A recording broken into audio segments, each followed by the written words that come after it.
Alongside Terry Bowden, Texas still has a chance to get in the Big 12 championship game. Oklahoma would have to lose tomorrow. We know the winner of the next one is definitely going. They are. Nebraska, Colorado both like to run the ball. Nebraska does it a lot better. All right, Nebraska Cornhuskers against Colorado with that win. Remember, they're #1 in the BCS standings, so that vaults them perhaps to a Rose Bowl. These two gentlemen, the coaches, Barnett and Solich, up next. Scene here today in Boulder, Colorado. But you know, Nebraska's a heavy favorite. Colorado's optimistic. Are they equipped to handle the Huskers? Brent, I think so for two reasons. First of all, Nebraska's played all their big games at home. Oklahoma at home. This is the first team as a road game that feels they can beat them, and I think that's big. Anything special for number 7, Mr. Crouch? When you play Nebraska, you're facing Eric Crouch. He's the one guy in college football that can beat you anywhere on the field, any formation, whether he runs, pitches, or passes, or as we've seen, catch it. They may jab you with the pass game, they may jab you with the tailback, but the knockout punch is Eric Crouch. Let's go down now to Jackaroo, who's coach Frank Solich of Nebraska. Well, Brent, 4 of the last 6 times that this team has been here on the sidelines, on the first offensive play, they've scored. As we run out with Coach Frank Solich. Coach, what's the first play going to be? Well, it's not going to be too exciting because there's going to be a bunch of plays after that. But we're going to try to have a fake taking them one way and come back the other way with a play that we hope has a chance to get some yards. Good luck, Coach. Thanks a lot. Brent. Nice try, Jack. That was wonderful. Gary Barnett, his 3rd year in Colorado, trying to return to dominance.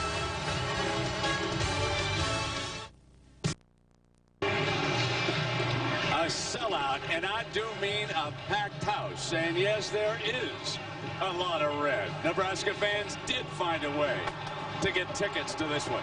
Colorado won the toss. They have deferred. Nebraska will handle the ball right away. And can they do it again? Can they score on their first play from scrimmage? Pat Braun, number 25, will kick it off. And awaiting it is another 25. That, of course, is Josh Davis, who needs only 6 return yards to set the all-time Nebraska single-season record. As Crouch, ready on the sideline, will come hustling out for their first play. Underway in Boulder.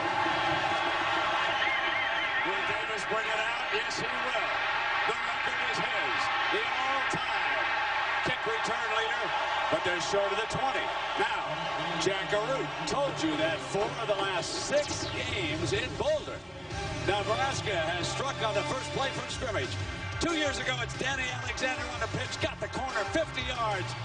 Touchdown, Nebraska. Keep this in mind. Colorado is focused on number 7 today, Eric Crouch. In the past, the Huskers have pitched it. I can remember Amon Green catching the corner for a touchdown, too, here in Boulder.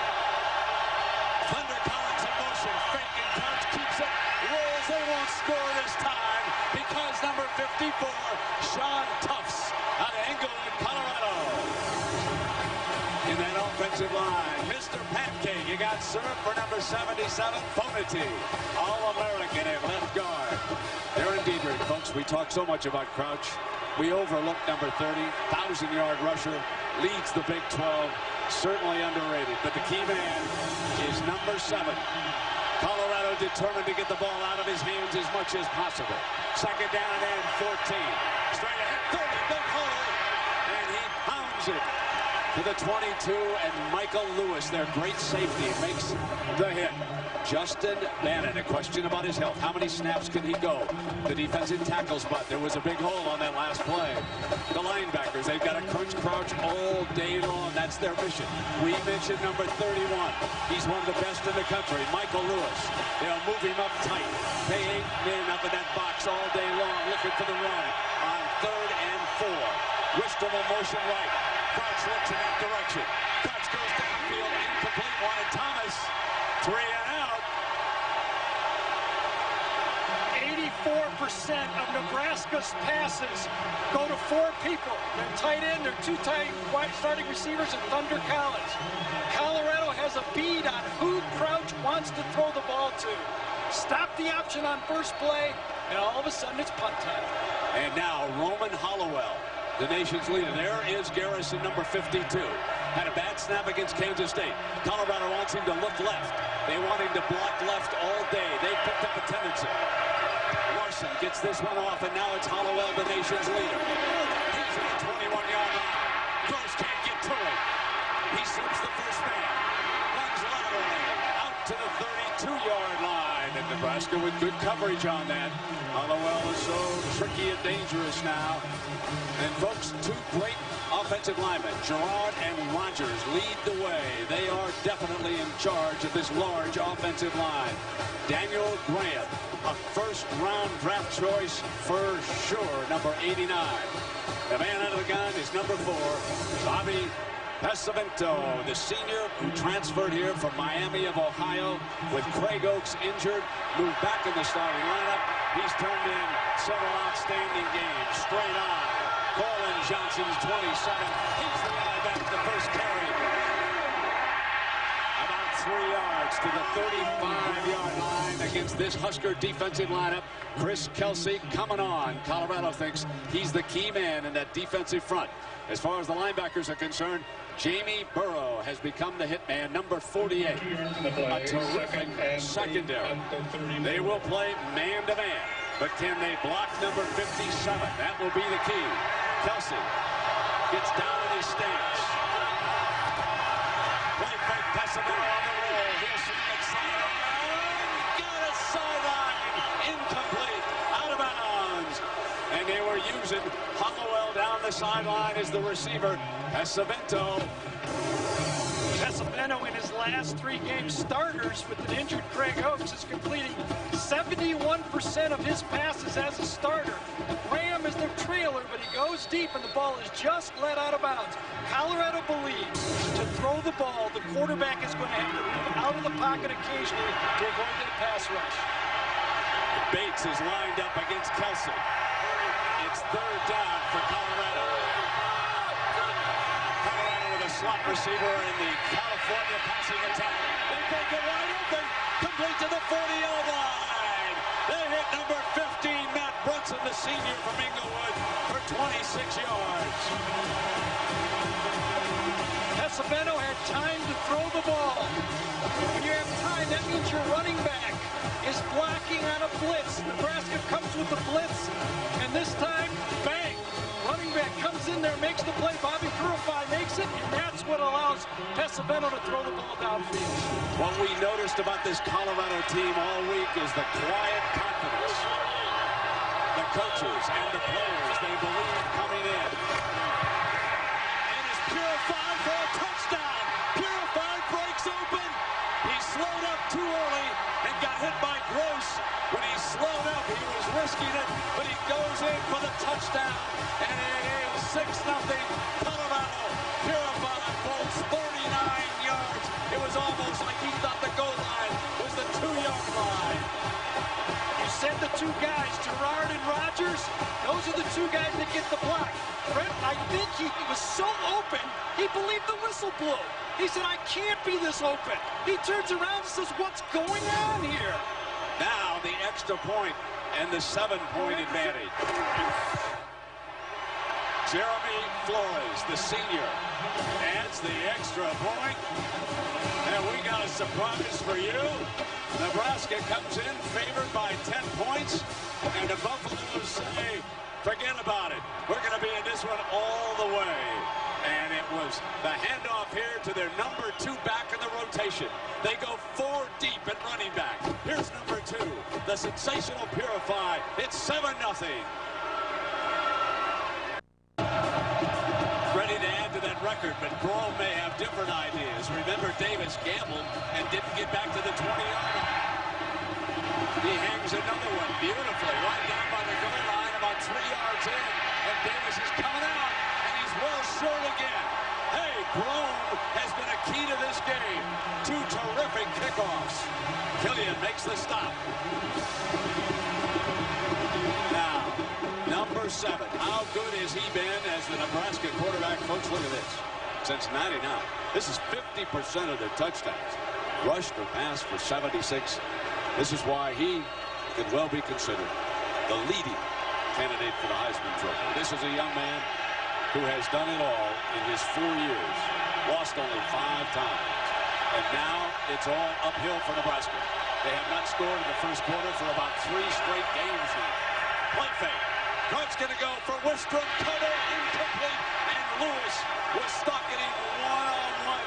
And Lewis gave him no daylight there. And Wistrom is very upset that Lewis was not called for holding on that play.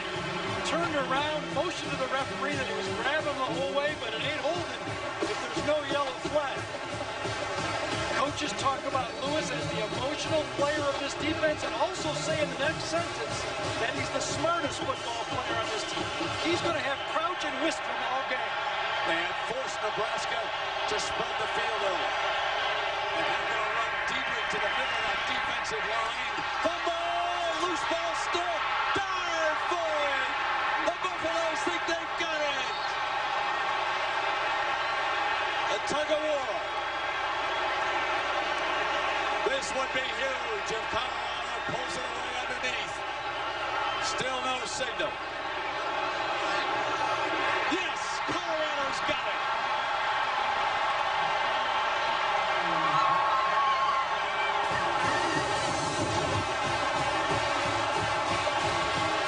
Power play, right up the gut. Dietrich, both hands on the ball for a while. Gets hit once, gets hit twice, and then right at the end of the play, that's a clean fumble. And it comes out, and Colorado's quicker to the ball. Fonote tries to get there, but he doesn't get it. Now Colorado at the 21-yard line for Barnett. We'll see what the game plan is coming in here. They've got a power back. They come back with Purify. Remember now, in Gerard and Rogers, 71 and 65, they've got 2 monsters in their offensive line. And a terrific fullback. They're going to put it up on first down. Go for the jumper. Touchdown! Tight end! The tight end! Daniel Graham! Colorado strikes on a 21-yard touchdown pass.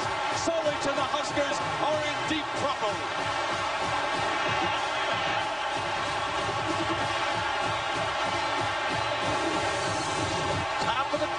He's got Willie Amos on the corner route right there. The safety has a man-to-man. Nebraska blitzing again. Beautiful route. Better throw, and Amos gets beat to the corner, and Pesavetto again right there. Flores pounds in the extra point. Folks, we haven't played 5 minutes. We're not 5 minutes into this game. And Colorado leads it by 14. And it was the fumble. Up the middle, gets stripped by Strickland. It pops free. I'm not sure if it was Snead. Yes, pounced on the ball. Snead. And here's the touchdown. Remember, he'll be the first tight end drafted according to Gary Barnett. And there you can see why.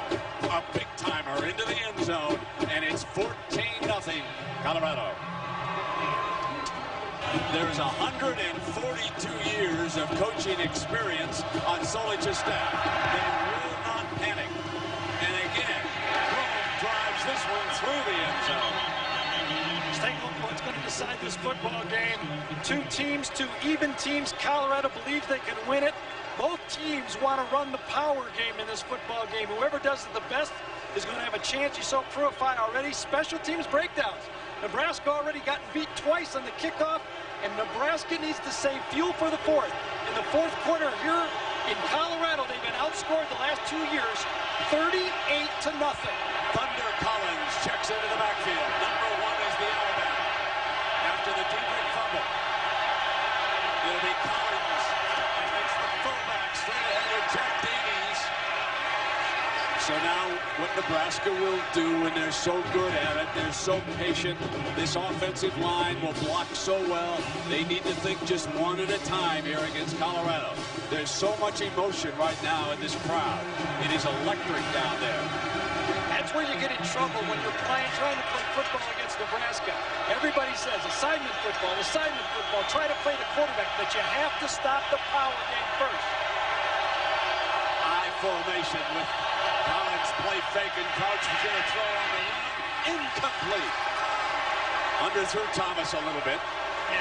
And a reminder that tomorrow, ABC Sports Thanksgiving Feast presented by Siemens features 2 stellar games in prime time. Gary, look at this. 8 Eastern.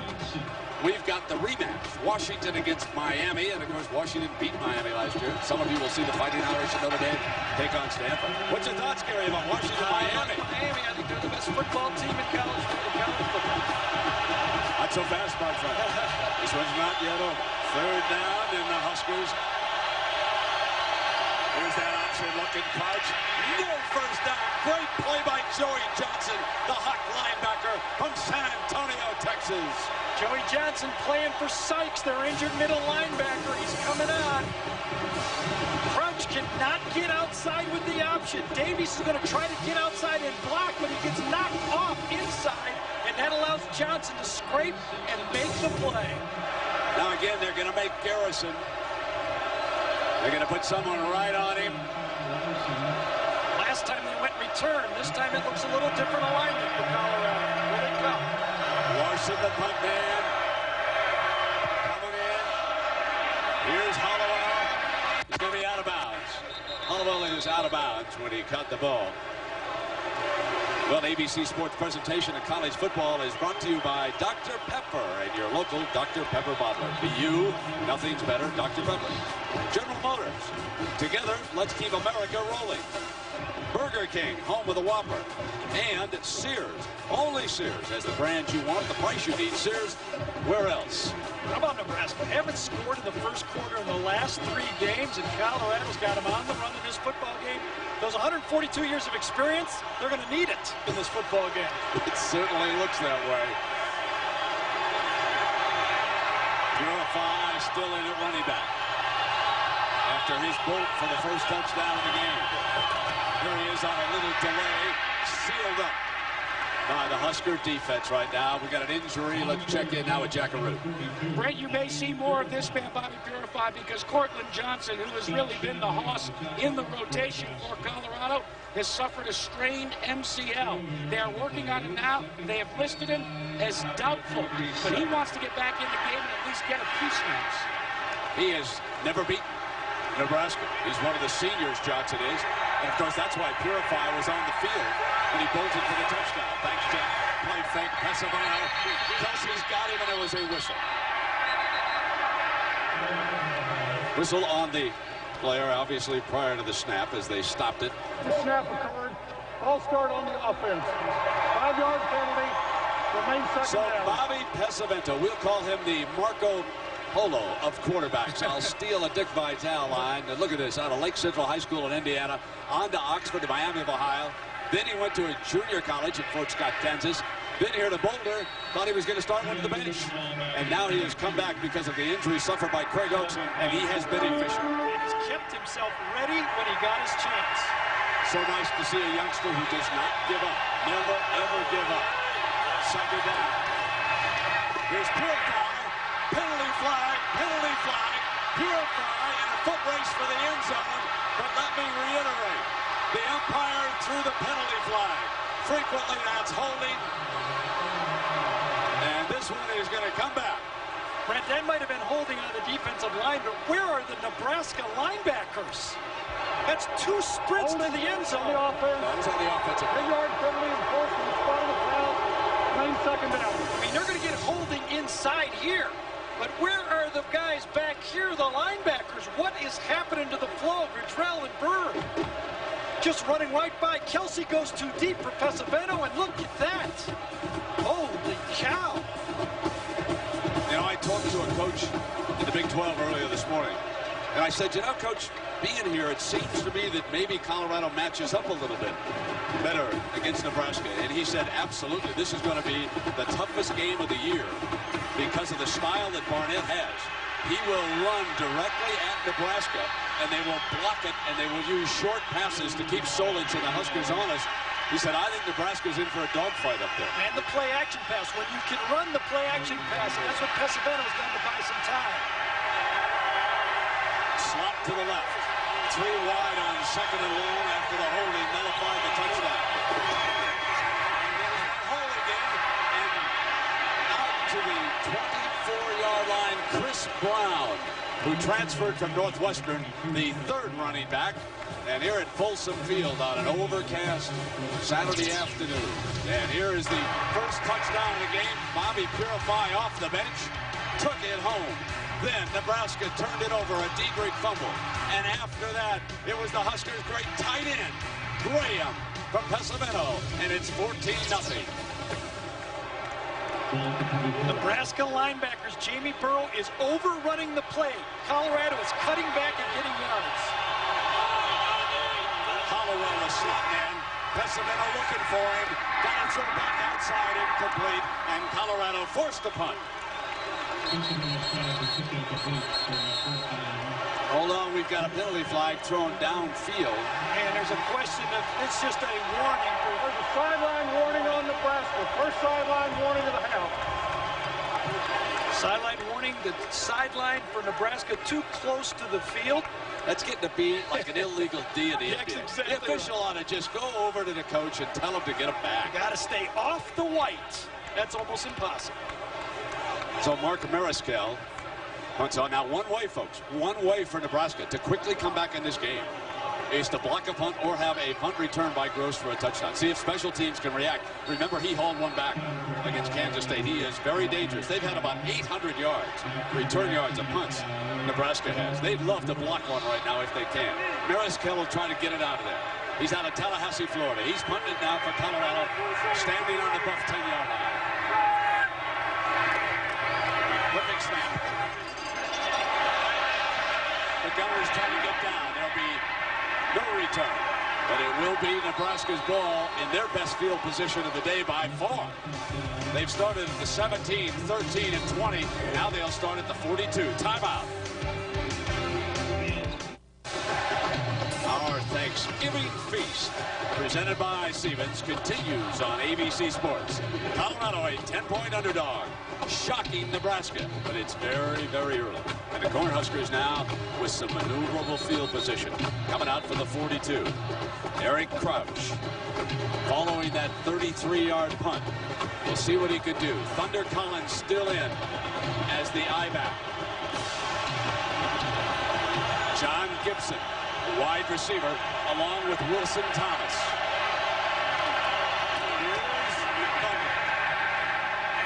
Thunder from what's going, didn't he, Gary? It nodded what Nebraska wants to do, and you look at these two teams and what they want to feature.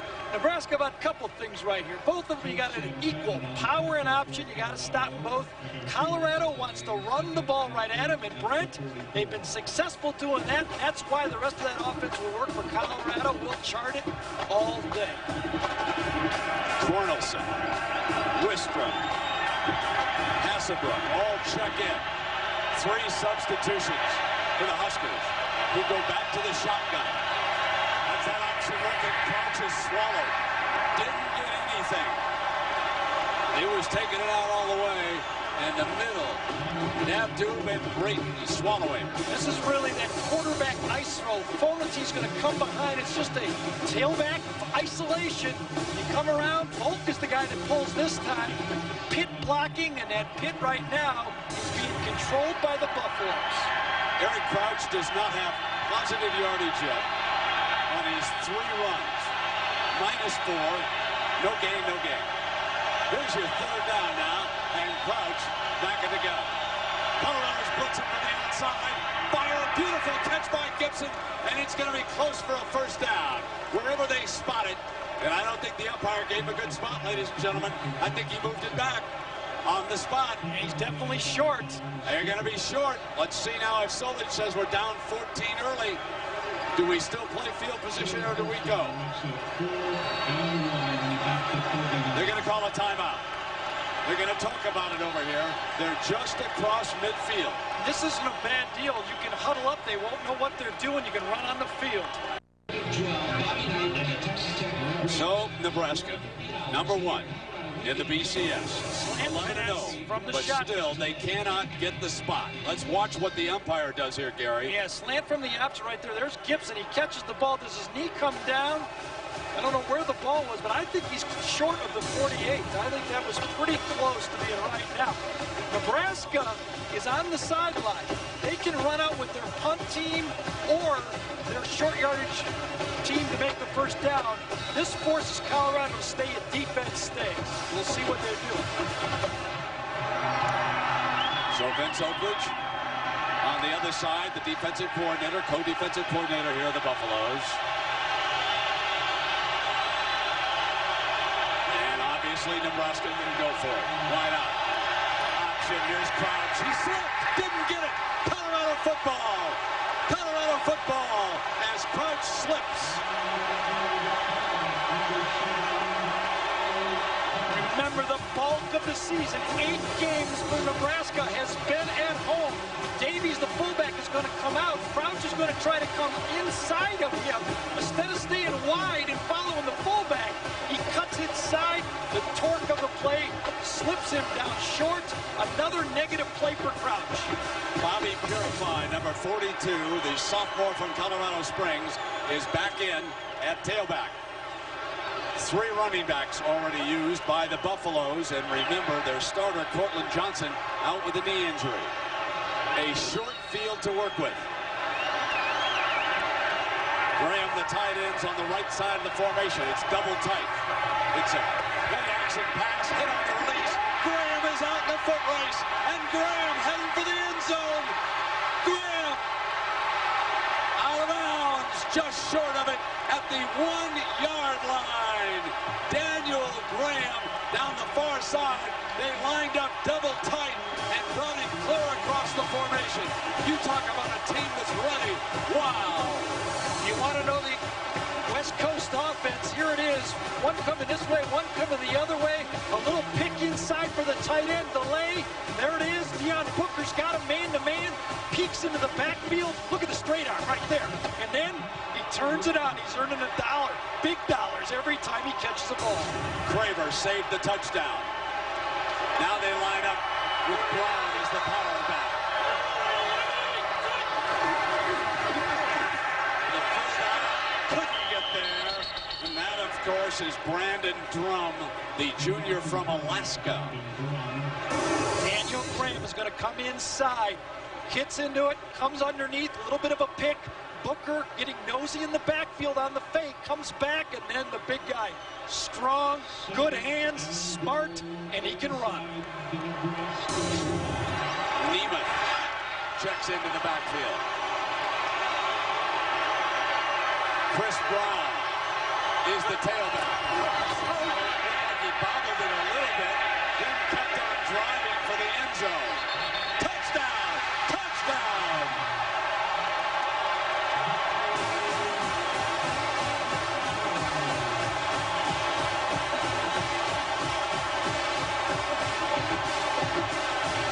So one quarterback trying to make 4th and 1 slips. The other quarterback keeps driving at the goal line for Colorado's 3rd touchdown. You saw Gary Barnett ask Pissarro, are you all right? He must have got hit on that pass play previous to Graham. Flores. It's perfect. Following Pesavento's first rushing touchdown of the season. And if you just joined us, folks, that's not a graphic error. Colorado has jumped the #1 team in the BCS standings. They have thrown the whole chase up for grabs early. But now, Barnett, who came into this game saying he wanted to be real calm as Pesavento hurt his shoulder. Yep. He's asking for treatment back there as he went in. Always the danger when you send a quarterback into the middle on a quarterback sneak. Could be a pinched nerve, and if they have to take him out, Gary, who comes in? I think Robert Hodge will come in at this point of the game. He can hand the ball off. They'll give him little bootlegs. He's the backup junior college transfer. Craig Oakes might come in. There's Hodge. Might come in late in the 4th quarter if they need him. But right now, here's the pass to Graham previously. And see if he got his arm whacked as he let it go. Throws the ball. He waits, he waits, he waits. And just as he lets it go, he gets driven into the ground. That's usually what happens. Get that right shoulder driven into the ground, and that's usually when you get it bumped.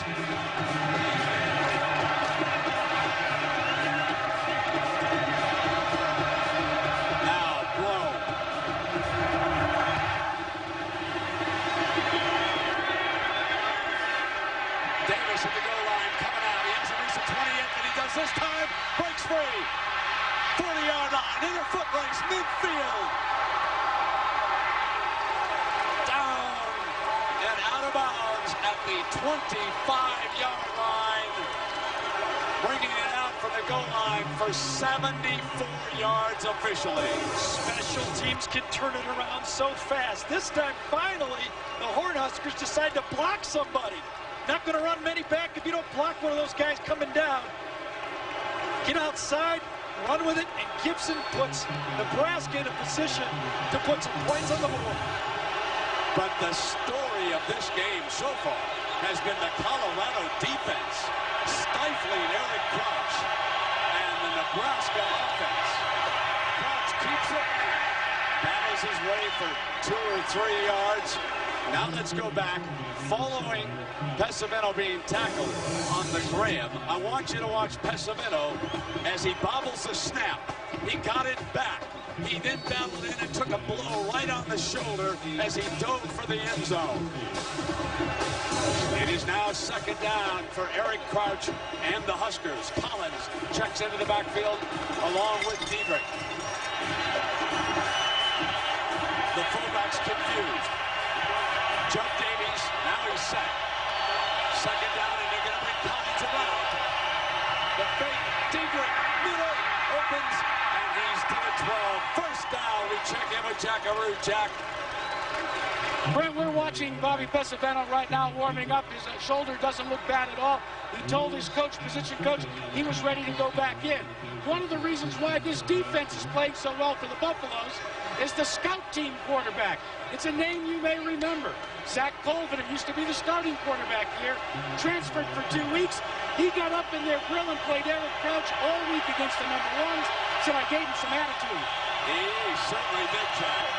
Crouch trying it again, and he is having trouble with his footing and his pulling guard that time. I have noticed both teams slipping here, Gary. Yeah, they have. Sean Tufts, I think, got him on the ankle, though, Brent, just reaching out, because I think Eric would have just pranced into the end zone. They're running a few more options.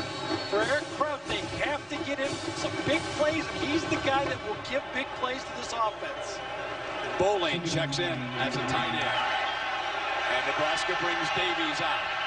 They send Thomas to the right, Gibson to the left. They face a second down from the 11-yard line. Crouch on a beautiful pass. Incomplete. Coming across was John Bowling, who just checked in, the junior from Lincoln. Missed him wide open. Got to make that play. Chance to win the national championship. Your tight end's wide open. Get you down to the first down marker at least. And Eric Crouch throws wide. This is third down, and obviously, if the Cornhuskers don't get close, they'll settle for a field goal attempt down here. But they really want a touchdown. Trailing by 3 touchdowns. Here's your third down. Thomas, the basketball players out to the right. Diedrich, he's the I-back. Davies, the fullback. Play fake, Crouch, looking in zone, high, incomplete. Wistrom was double teamed. They bracketed him beautifully with Robinson behind him and Lewis in front of him. It was perfect. Michael Lewis read this beautifully. Coming across, bootleg pass. Wistrom's going one way, coming back the other way. Looking all the way for it. And 2 guys. Lewis having the quarterback half the time, and Wistrom half the time. And so far, he's been perfect in his coverage. Josh Brown, the junior from Oklahoma. A 27-year-old. Put the Huskers on the board. So Nebraska on the scoreboard with 3:26 to go in an electric opening quarter here in Boulder, Colorado. Third and long, very difficult to run a bootleg pass. There's Wistrom on Lewis right there. You see the great coverage in the back of the end zone. Really nothing for Eric Crouch to do but try to stick it in there, and perfect defense again. Colorado believes, they believe, and that's more than half the battle. Jack, I assume we're going to see Pesavento. He's got his helmet on, eh? Well, Brent, he wants to go back in. The athletic trainer for Colorado thinks that he has suffered a very slight, and I emphasize slight, separation of the shoulder. Gary, as you and Brent alluded to, that's what you put yourself into when you put your quarterback down low to try and score short. So there are Colorado's first 4 possessions, folks. Would you believe it? 3 touchdowns. And they would have scored here if they hadn't had the holding penalty up front. He almost raced it in there. They have controlled the line of scrimmage. Jerome and Rogers have done a job, and Graham is magnificent. Gary, what surprises you the most? I think the Nebraska linebackers. They've been out of sync. They're overrunning plays. They have to stop the run. Well, we'll see how they do on this Sunday. Coming out on the 20-yard line. Now, remember, Pesavento had his helmet back on, and he'll be coming out. Now, let's remind you about Monday Night Football. This could be a good, remember a year ago, folks? Warwick Dunn, Marshall Falk, Warwick Dunn. It can't get any better than that. Buccaneers and the Rams, Monday Night Live, 9 Eastern time. And Pesavento brings the offense back out. He's a warrior, folks. A survivor, a kid that wouldn't quit. Here's the handoff now to Purify. The middle wide open again. And Purify to the 35-yard line. And Gary, there's your point. Where are the linebackers? I don't get it. It's simple misdirection. Simple. I mean, this is nothing outrageous. Tailback takes a step one way, comes back the other way. Where are these linebackers going? They're overrun. Look at Burrow. Way out of the play over here. No linebacker play. You have to make those stops if you're a middle linebacker. 44 yards. And, folks, Colorado has rushed for better than 100 yards in the opening quarter. And Nebraska for only 35. And we have a player down, and that's DeJuan Gross. DeJuan Gross, who does such a nice job at corner. But when you look at Colorado, balance also means a lot. You mentioned they ran for 101, Brent. They've also thrown for 96, and that is right on par. All year, this Colorado team has run an average of 214 a game and passed an average of 215 a game. Balance is the name of this offense. So Bobby Pesavento, the youngster who didn't give up, and we ask him, why didn't you give up after you got benched? It's not like I was backing up a bad quarterback. You know, I never doubted myself. I always kept high confidence in myself and just worked hard, whether it was in the weight room, on the practice field, in the meeting rooms. Always working hard, and finally my opportunity came, and I just took advantage of it. He and Craig Oaks are the best of friends. Pesavento realizes how talented Oaks is, and it's a combination that has worked out beautifully for Barnett. And one thing you've got to give Gary credit for is the way he brings personalities together. First down and 10. Here's Pesavento out of the backfield. Here's Colin Johnson, who's back in the game. Johnson for 7 yards. He's the best receiver of the running backs.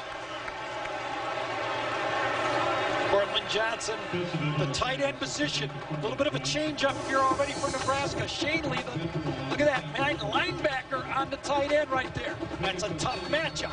Play at the line of scrimmage and run all over the field for that guy. I'm sure Sean Watson, the coordinator for Colorado, has made note. Second down.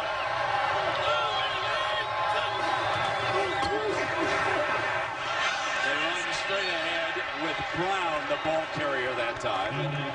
Just remind you now, the winner here will play again next Saturday night against either Oklahoma or Texas for the conference crown and an automatic BCS bid. The Dr. Pepper Big 12 Championship next Saturday. It's live at 8 Eastern, 5 Pacific time. And wouldn't it be a story if these Buffaloes made it after losing their opener to Fresno State and being vilified? That man was almost run out for a play call that resulted in an interception. Third down. Brown, the power back, pounding the middle of this Nebraska defense to the 11-yard line. And the Cornhuskers are going to have to show up with some tacklers at 16 more yards. And Barnett's offensive line is crushing Nebraska. Well, Big 12 is in shock right now. This offensive line, as you mentioned it, Page, Bates, Terrard, Rogers, Lucier, even Graham have been blowing up a proud defense of Nebraska, giving up only 93 yards rushing all year a game. And look what they're doing today. On the left side are 2 first-round draft choices on this formation, Gerard and Rogers. They'll run in that direction. Touchdown! Their 4th the opening quarter.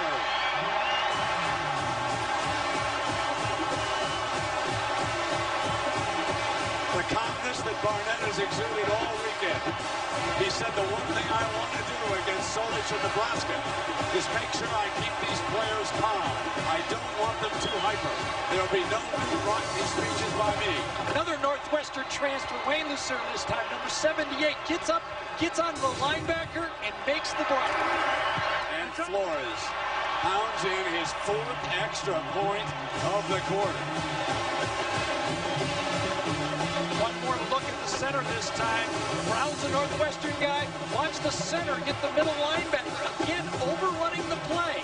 Lucerne makes the snap, rubs out, and just walls that middle linebacker past the play. You cannot be over-aggressive.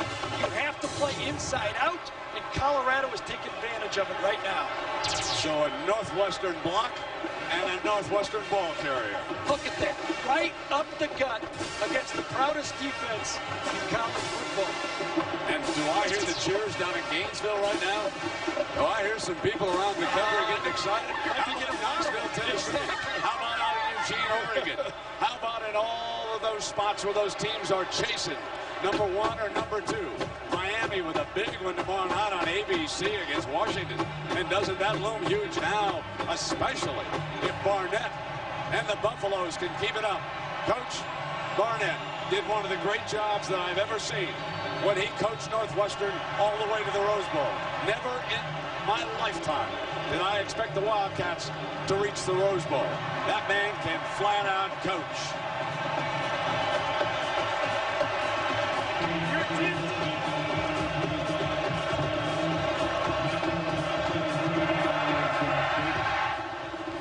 So here's Brown again at the goal line.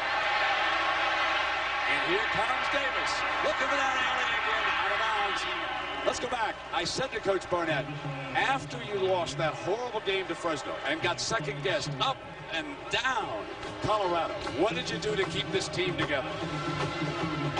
We didn't read anything. We didn't listen to anything. We just held on to each other and looked within that room where everybody was and said, this is where our strength is, and this is who we can count on. I can't count on anybody else. Now let's go. And that's what we did. That's the way it is in sports. And the one thing Barnett did at Northwestern was bring the players together. It was a tightly knit group, and they are the same here in Boulder. First down and 10 now. A stunned Nebraska. Thunder Collins looks for daylight. And the black shirts of Colorado jump in as Killian, the linebacker, hits him. And look at the play chart. It is not pretty. Remember, this last drive was following the kickoff return down to plus territory. Could only get 3 points out of it. Eric Crouch has been stymied. Nothing from Crouch in this game. And that Colorado defense, when they can shut down Brent, the running game with the front 4, and the option game with Lewis, that's a nice group. Second down and 7.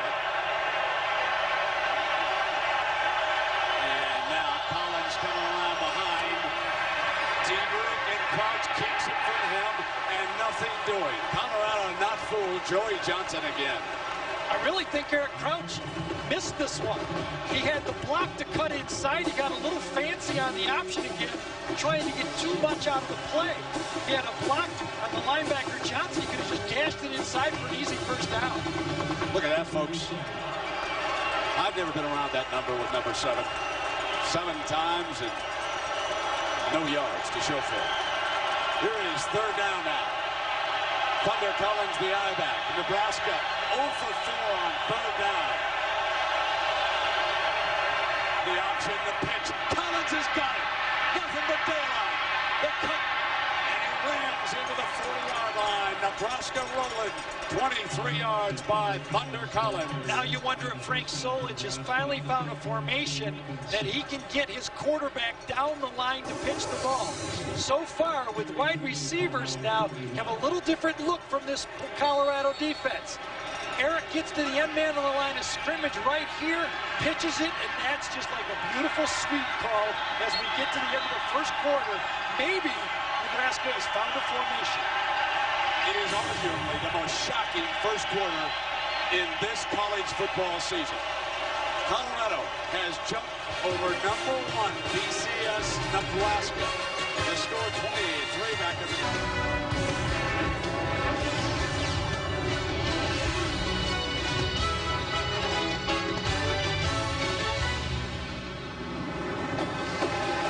28-3, Gary. Did you ever think you would see a Nebraska defense shredded like that in one quarter? No, I really haven't. I thought maybe you could throw the ball to do that, but I've never thought you'd be able to run inside the tackles to shred them like that. And tremendous, I would say, effort from that offensive line. I don't want to say game plan. You never dream you're going to run that many yards right up the gun against them.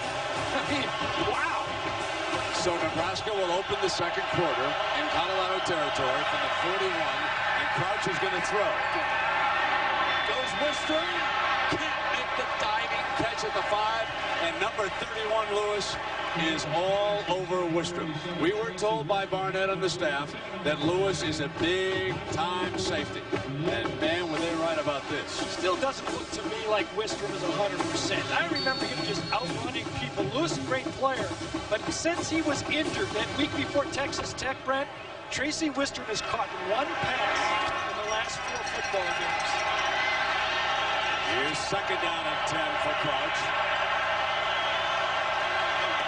He'll keep it in the middle. There's his first positive gain, and it's to the 36-yard line with Walrus. Quarterback ISO again from the shotgun.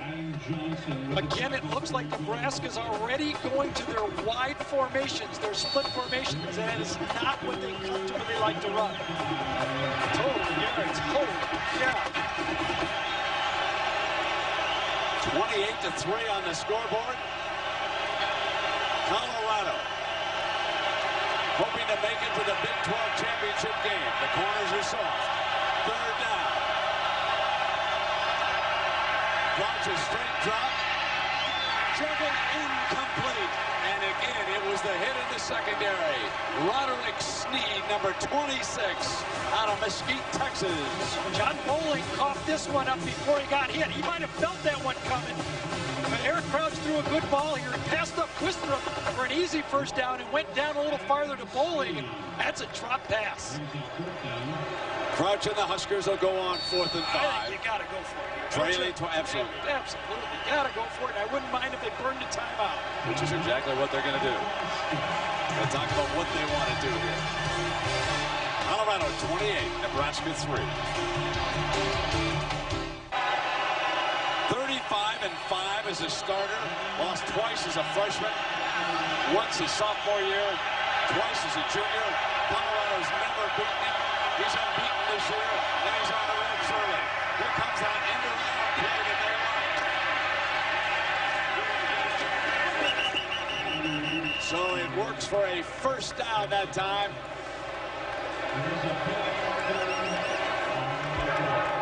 Illegal formation on the offense. Fewer than 7 players on the line of scrimmage. 5-yard penalty. Repeat 4th down. So now it's an entirely different play after the penalty. A little finesse play coming out of the play. The timeout. They go with the option pitch. Try to pick it up. It works, but it's just a simple miscue. An unforced error. Nebraska lines up in the formation wrong, and they're going to have to punt the ball. So Larson standing on the Nebraska 45. Hollowell is back deep. He's going to let this one go to the end zone. So the fake by Hollowell works. And it'll come out on the 20. Well, we mentioned that 35-5. Crouch has won 35 games in his career. Only 3 quarterbacks in NCAA history have made more. Our Aflac trivia question. Name the 3 quarterbacks. One of them I know you know. Come on. If you get all 3, you're a football genius. One I know. I'm going to give folks a hint. One of them eventually coached the Oakland Raiders. Okay, that's the end of the hits. First down and 10 now for Pesavell and the Buffaloes. They motion the fullback. And they run behind the Purify to the 25-yard line. 5 more yards and Strum opens it up. Well, folks, here's one you're going to want to watch because look who's back. In the Skins game, it's none other than Mr. Woods himself, Tiger Woods. What's a Skins game without him? That's tomorrow at 4:30 Eastern. And then you come back for the back nine, and there will be $200,000 on the 18th hole. Brent, how about for Colorado? Just 17 plays for 238 yards. Second down play fake. Pesaveno's got two on the run. Graham, the tight end again. He scored one touchdown. He set up a second, and now he's near midfield. Number 89 for 23 more yards on the day. Bootleg pass, one way going the other. He runs right by the middle linebacker, Jamie Burrow that time. He's got the crossing man in that play-action pass, and this is big time. I love tight ends in offense, and Colorado is keeping a blend all game. First down and 10, and now they run Purify right side. He breaks free. Purify to the 35-yard line. That's 17 more yards of offense for Colorado, and Nebraska must be shell-shocked by now. They're completely off balance with this balanced attack. Purify goes over 100 yards. It's only the second back this season to gain 100 yards against this Nebraska team. And remember, he had a 78-yard touchdown called back because of holding. First down and 10. College football fans have to be stunned. Pesaveno. Got him, McCoy. McCoy out at about the 1-yard line. Derek McCoy for 34 more yards on Pesaveno's pass. This is like they're going against the scout team for Colorado. Guys running all over the field. Open, Pesaveno coming right across there. There's McCoy, Pesaveno. One guy's going to go this way, and Pesaveno says, boy, this is easy. This is real easy. I got just a little lob over the corner. There's no safety right there. And Derek McCoy comes, grabs it, and nearly scores. Chris Brown is back in. He lines up behind Drum. Touchdown! Would you believe what's happening today in Boulder, Colorado?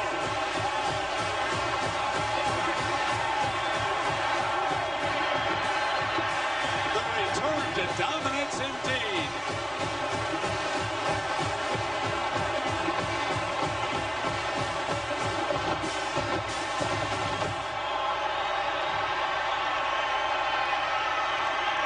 Possessions and 5 touchdowns. That's what Colorado has buried Nebraska with here in the first half. 314 yards of offense. Good job by the holder. The ball was on the ground, and he did a slick job. Jason Buryanek out of Boulder. Pesaveno 6 for 8 in this football game. This is a beautiful touch. And then it's nearly a walk-in into the end zone on 3rd and 1. They go right. Just walk it in, does Brown. That's as easy as it gets.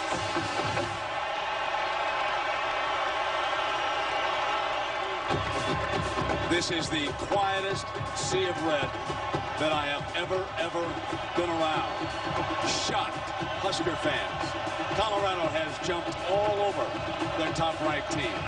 People who can't believe it, who travel from all over that state. And another kickoff through deep. ABC Sports presentation of college football brought to you by Dr. Pepper and your local Dr. Pepper bottler. BU nothing's better, Dr. Pepper. Chevy trucks, the most dependable, longest-lasting trucks on the road, and Aflac. Ask about it at work. Our setting in Boulder, Colorado, one of the loveliest campuses in the United States. Fans are shoehorned in for this day after Thanksgiving special.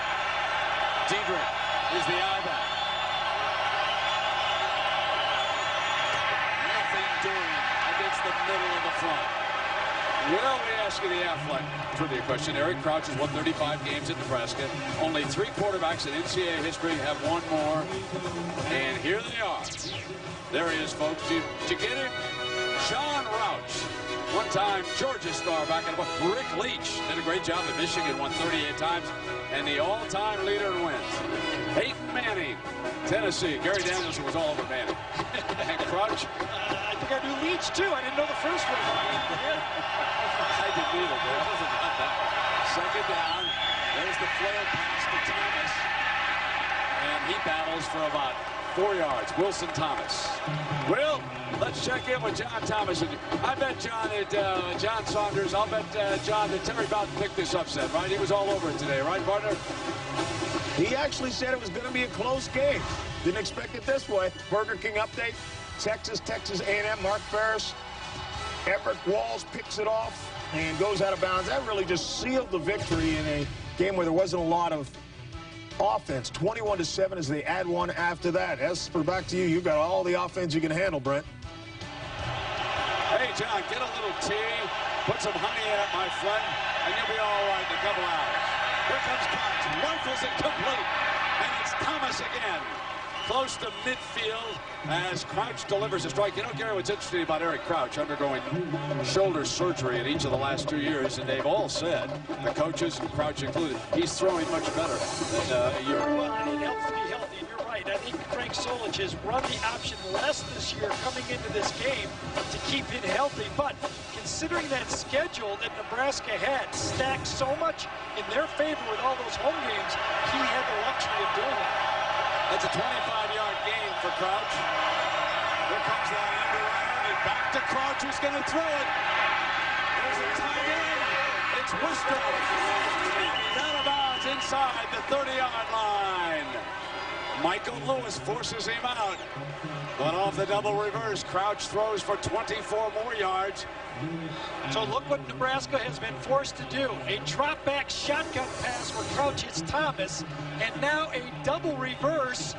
Hand the ball off, pitch it to the wide receiver, throw it back to the quarterback, and get it downfield to the tight end. I mean, they go the whole playbook to try to get yards. They still haven't got points, but they're trying to get yards against this tough Colorado defense. They're obviously trying to occupy number 31, Lewis, who's been so good about pressing the line and then dropping back. First and 10. T-Bird runs into his own line and finally gets thrown aside by Marquise Harris. Nebraska again out of sync. Well, our first and 10 this quarter is brought to you by Chevy Trucks, and this time the line would be at the 17-yard line. You can see it there. You said it, Brent. He ran right into the back of his own guy. Dietrich just outside the screen. The block could have come right in here. And watch if he couldn't get outside this. This runs right in the back of his guy.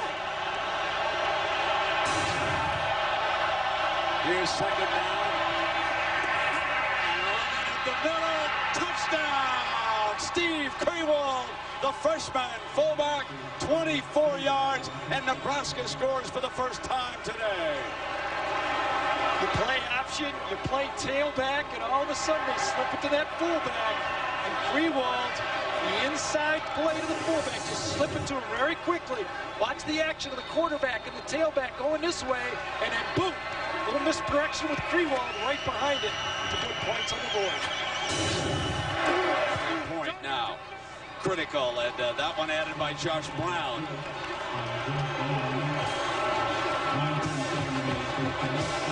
Colorado saw their misdirection plays. Now Nebraska gives you a little bit of a misdirection play. Handoff all the way. There's no read there. It's just play action. You hand the ball after the fullback and he scampers. Now you would say Nebraska's in this game, but folks, we've got to see something from the defense. Got to stop them once, don't they? They stopped them once in this game, and that's because they had a holding penalty to back it up first and 20. We've got to find our friends from Nebraska and ask them, when's the last time someone hit Nebraska for more than 300 yards in the first half? In the first half of a football game. Charlie McBride, he's probably beside himself in retirement, saying, come on. Charlie went out to rake leaves or something. He can't watch the rest of this.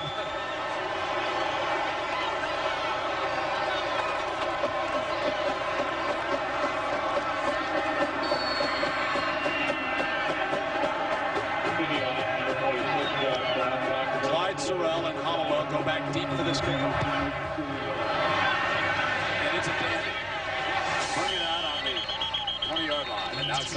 Civic Life game summary. Well, we've talked about the defense. They've given up 154 rushing yards in this game.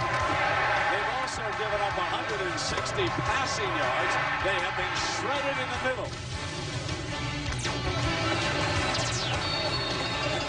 The offensive line for Colorado has done a tremendous job, but I still say the linebackers are overrunning plays. So Colorado attacking. First, the two defensive tackles, Schlechter and Clanton. Five-man line. They've taken out two of the linebackers. And Marcus Houston into the first time today. And he runs to the 24. So here's the highly touted Marcus Houston out of Denver. And here are the possession charts. And you can see 6 possessions and 5 touchdowns for the Buffaloes. Phenomenal. And the last two, 80 yards back-to-back in only 5 plays. Almost unheard of against this Nebraska team. Looking forward is Pesavino to watching some more of Marcus Houston. They say that Purify has moved ahead of him. They're going to try number 21, and nothing doing. Closing was Des Moines Adams. Coming hard for the backside there. Change up by Craig Pohl, defensive coordinator. He's going with 5 defensive linemen against that offensive line. He's only got 2 linebackers in the game now. He's going to try to win. 1, 2, 3, 4, 5. All of them up there just running the ball. Kelsey to one side, Adams to the other, and they're trying to win and retake that line of scrimmage. Good pickup, partner. That's a big change for Craig. 3rd down. There's movement. Now the flag. Pesavino fires out of bounds, but the linesman says no. Play is nullified. But it's a movement down there. That was a nice throw by Pesavino. It was a great throw. I mean, Gross had great coverage there. McCoy got that stuck right in his hands from that far away.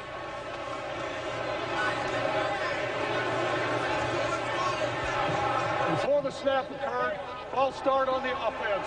5-yard penalty, remains 3rd down. Now we go to 3rd down, and you would think that they would be looking for Daniel Graham with Scott Shanley having watched him. And there is Daniel Graham, folks, here today. 3 passes, 93 yards, and 1 touchdown. It's beyond a shadow of a doubt. He'll be the first tight end drafted. I don't like my bet right now. I'll tell you, this guy's better in person than he is on film. He was good on film. 3rd down. Lucky I got 5 years to pay.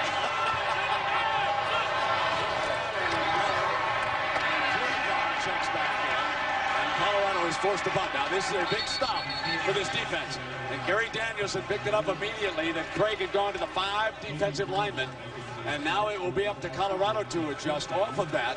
You would think they're going to have to throw a little bit more. You don't like to throw when you're up 35-10. Barnett will have to talk about it with his offensive staff. He has a bright young man upstairs, and Sean Watson, his offensive coordinator. He brought him here from Northwestern. Someday Sean will be a head coach. Yes, he today. will. Colorado's been stopped twice. Both times they had penalties to hurt their drive or actually stop their drive. Primary skill. Now let's see if the Huskers come after him. They want to return. Here's Gross from the 34.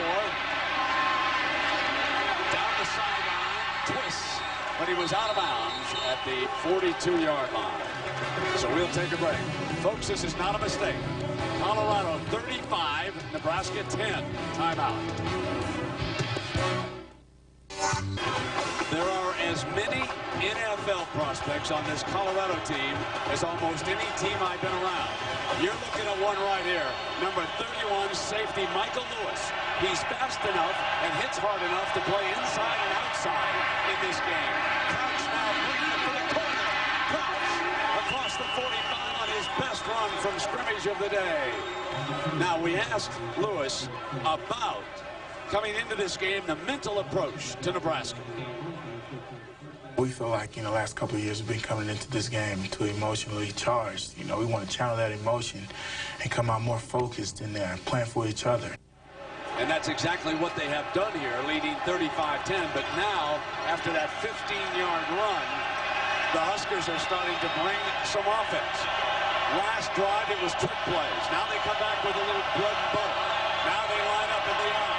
Now it's Crouch on that option. Here's the pitch to Thunder Collins. And Collins is out at the 36-yard line. Gary, this is more what we expected to see from Nebraska. I don't think there's any doubt that the spread formations have loosened up this Colorado defense.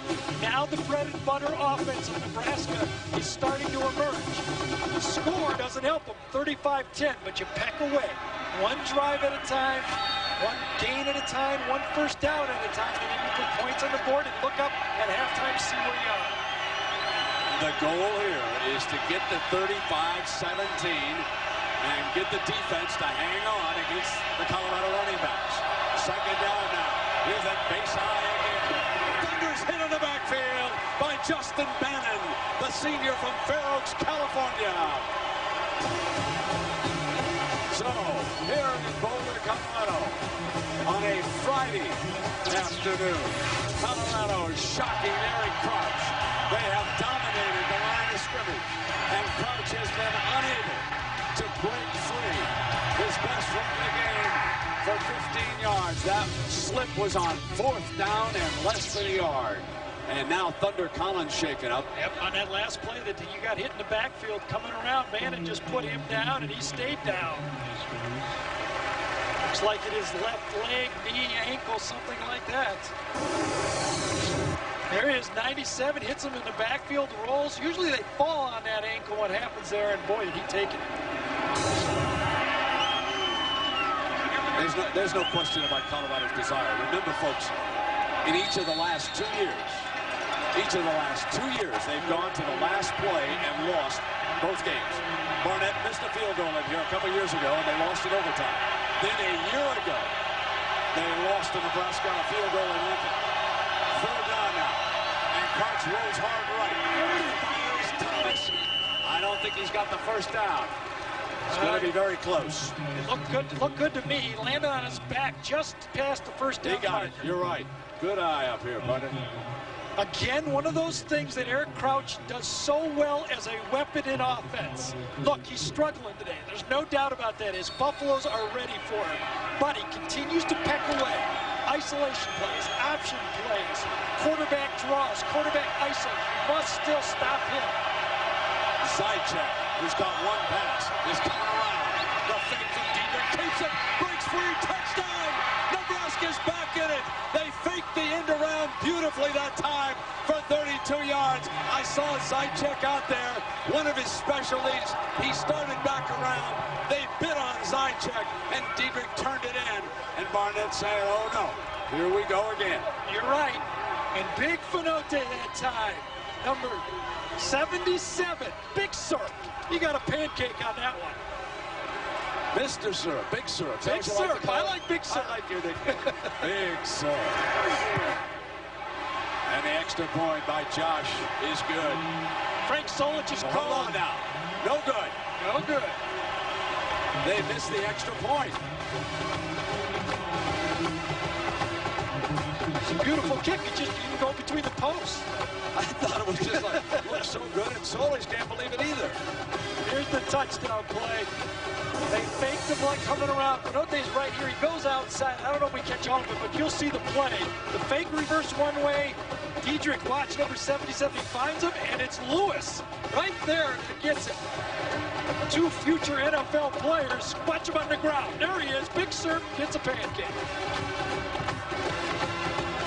So Fonte, one of the finest offensive linemen in the country, blows it open. The determined look on his face. The young man's only a junior, and Nebraska hoping, of course, that he comes back for his senior year. How about Lewis? He says, you know what? I'll handle the tight end, and I'll take the quarterback, but I don't want that guy. That's a great point. Where did he come from? Wistrup's okay. Crouch is okay. I don't want that guy anymore. Short. Here's Holloway. He's coming from the 15. After the 30-yard line. Let's see now if Sean Watson is going to have to go to more of a passing game early in downs, as Craig Ball has changed up his defense to stop that running game with 5 defensive linemen. Pesavento has played brilliantly in this game. 71% of his passes in the last 3 starts. Look at that. 75% in this game. But here comes Eric Crouch. He keeps making plays. He's got the ball every snap. Let's take another look at this missed extra point. You folks at home probably saw a lot better than I did up here. He just pulled it. They hooked her right there, didn't he? Yep. Just slid past. First down and 10. Here's Purifier. And that 5-man line, Gary, is causing Colorado problems right now. A great adjustment by Craig Bull, the defensive coordinator. It also looks that now finally Nebraska has settled down in their defense. They're staying home. They're forcing the guy wide and trusting their running ability to run the guy on the angle instead of trying to get there too quickly. Maybe it was Nebraska this year that was too juiced up in this game like Colorado has been in the past. Now they're going to put 4 down. They'll walk a linebacker up. They set against the basic eye. Here comes the run. And Nebraska was ready for it that time as Justin Smith makes a stop. How are the injuries down there, Jack? This is a pretty hard-hitting game. Brent, indeed it is. In Thunder College, you saw him being helped off the field. The athletic trainers have taken a look at his left ankle. They are not sure if it's a severe enough sprain to keep him out of the game, but they are going to retape him and make him a question mark. You may, and I repeat, may see him back in the competition. Folks, that's a report just a few feet away from the ankle. You can see what kind of tape they were using. Way to go, Jack. Put it down now. Hollowell comes into the slot. Pesavento's going to look in that direction. Now he's going to go back outside. Hollowell breaks beautifully. A wonderful pattern by Hollowell for the Colorado first down, and neatly thrown by Pesavento for 13. See, I think it was a neat route and a wonderful pass. See, I got that's a quarterback in there, right? Hollowell one-on-one to the outside with the Ricketts. And he came in, jitterbugged a little bit. He's the punt returner. You know it's tough to cover him. He can go 3 directions at one time, but Pesavento put it right there. Nowhere else. Good coverage to the outside. Hey, this ain't fair. I'm right there. Where's the ball? So Nebraska walks the backer off, and it is successful. Selecta, number 56, was in on that tackle, but what they've done with Burrow is they've taken him out of the middle, and they're starting to walk him up between the tackle and the end, and they're starting to jam up the offensive lineman. Look at that throw. Well, that's good coverage. You can't ask your corner to cover a guy all over the field much better than that. I thought it was a heck of a catch with a guy draped all over. They pay the big money to the guy that throws it. That's true, my friend. Second down and 9. Here's a fake to Brown. Graham couldn't hang on. And he was muscled that time by Scott Shanley pretty good. So you give Shanley a break on that play. Shanley's got Graham all over the field, man-to-man coverage. Graham, when you come out and just run a little delay like that, even if it's a play-action pass, Shanley says, you got all those yards. Not when I'm covering you, you ain't getting all those yards. You better go downfield first. That's a tremendous job. So you think that was interference, Gary? No. Do you think he was on him? No, I don't think so. Not at all, right? The hands were on his hips. He wasn't twisting. You're not buying that. He was at the line of scrimmage. I thought he was draped all over it. Third down and 9. Pesavento straight back blitz. Coming Burrow. How's Graham? They won't stop him this time. Inside the 40, there's no stopping the tight end, folks. I don't know that one man can stick with number 89. Well, this time, Kelsey, number 57, comes out and drops as a defensive end. You see him right there. Number 57, they tried to bait for the crossing route. It was a perfect call by Nebraska. As Kelsey, who makes the tackle, is going to come out of the game. But they were ready for it. It's just another great throw by Pesavento. Hey, let's talk about this Graham. 4 for 112. Now, you want Shockey against Mike Graham in the NFL. Or you want to... I'll let you have the half. I'll take them both. This guy's the best senior. The other guy's the best junior. Yeah. Both pretty dang good. But I want to tell you, this kid is something. Daddy played with Dan Fouts at Oregon. Later with the Denver Broncos. He's a dandy. Here's Graham. Touchdown! Oh, my! 36 more yards for Colorado. And what a huge score that is. I cannot emphasize this too much because Nebraska had scored the last 2 times they handled the football. I want to get a celebration penalty, I think, for Colorado. They wanted to go for 2. Colorado wanted to go for 2, and now I think they're going to be forced to kick the extra point. Just don't call Campo down in Dallas and ask him what to do. Oh, gee, Brent, jump on the poor guy. Hey, Terod and Rogers that time. The 2 big offensive linemen broke it free for Colorado.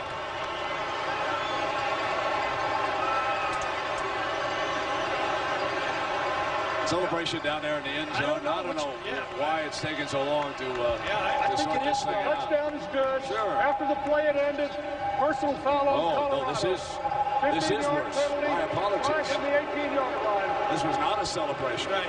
Must have been a hit in the end zone or a taunting at the end zone at the end of the play. Now, Barnett is forced to go for 1.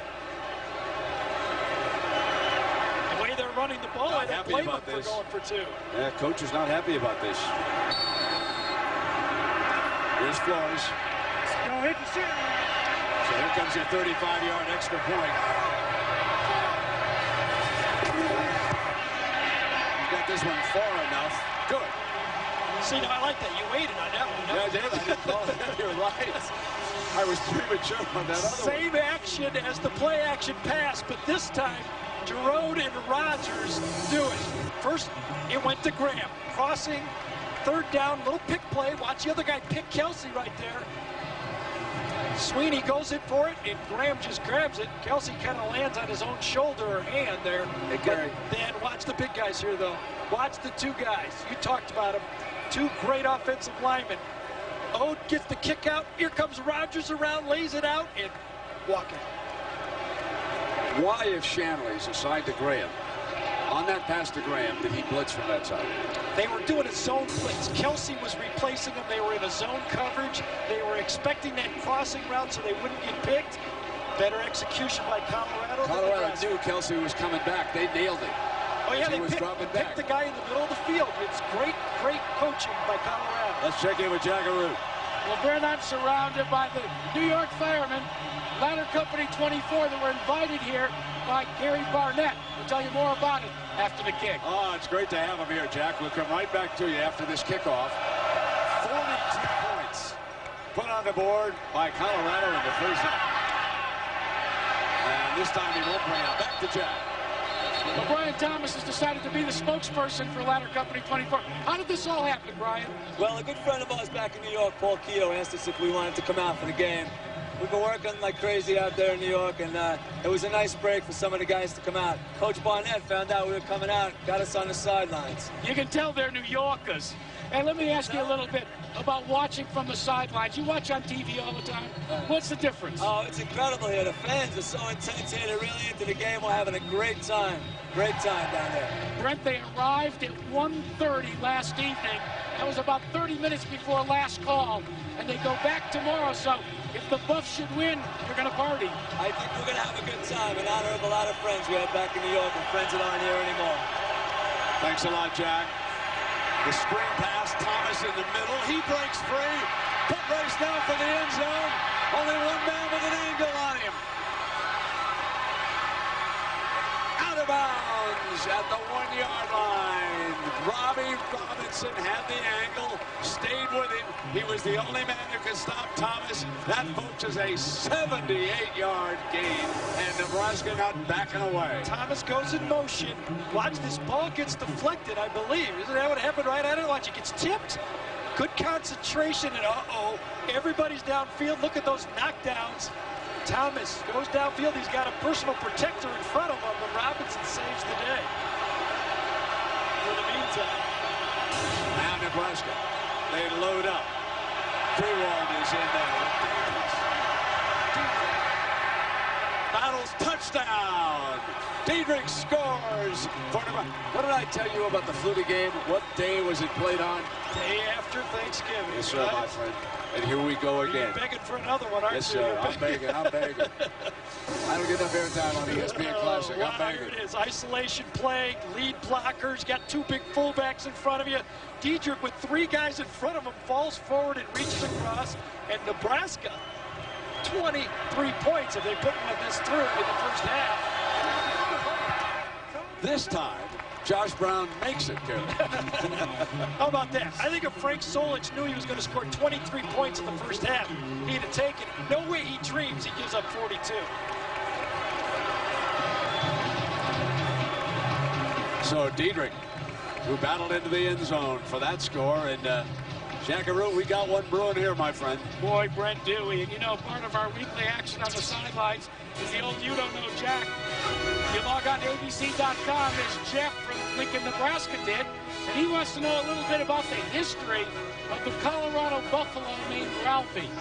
Well, Jeff, Buffalo did make its first appearance on the sidelines in 1934, but it wasn't named Ralphie. Ralphie made his first regular appearance in 1966. He's been on the sidelines since. This is Ralphie 4. He weighs in at 1,200 pounds. I'm not going to try and milk him. Jack, is that a male or a female? That's a female, Brent. Originally named Rowdy. Should be named Rachel. All right, here's a kickoff by Nebraska. Hang it high, hang it back. It'll come out on play by everybody now. Coming up on the Capital One Halftime Show. John Saunders and Terry Bowden will have scores and highlights from college football today. They'll show you how Texas came on to the fourth quarter to beat the Aggies. They'll look at the rivalry that dates back to 1897. Ohio State and Michigan. What do you like in that Ohio State-Michigan game in Ann Arbor, my friend? I like Michigan in this one. They're due to play a good game. They won a couple when they haven't played so well. I think they'll be ready to play this game. What's the deal with Steve Belisari? Is he going to play for the I really salute Tressel bringing him back on the team. I don't know if he'll play, but he's part of the family that deserves to suit up for the last game. Yeah, I agree. And I certainly hope things work out. There it is. Most ever allowed in a half. 42 points. Goes to motion McCoy. Run back away from the motion, and again a huge hole for the running back, Brown. Now, this is an interesting piece of strategy by Gary Barnett. Chris Brown has not been used much in their last couple of games, as you Buffalo fans are very well aware. We're saving him. We're saving him for this game. Brown is a tough inside runner, and he knew that was the kind of back he was going to need at some point against Nebraska. And remember, this Colorado team is averaging rushing for the year in a game 214 yards rushing a game, not a half, and they're doing it against the best defense rushing. Folks, they put up 400 yards of offense here in the first half. Purified to the 40-yard line, picks up more yardage. The sophomore from Colorado Springs, and he looks like he's going to be a dandy. I'm telling you, Andrew Gerard doesn't even need an agent.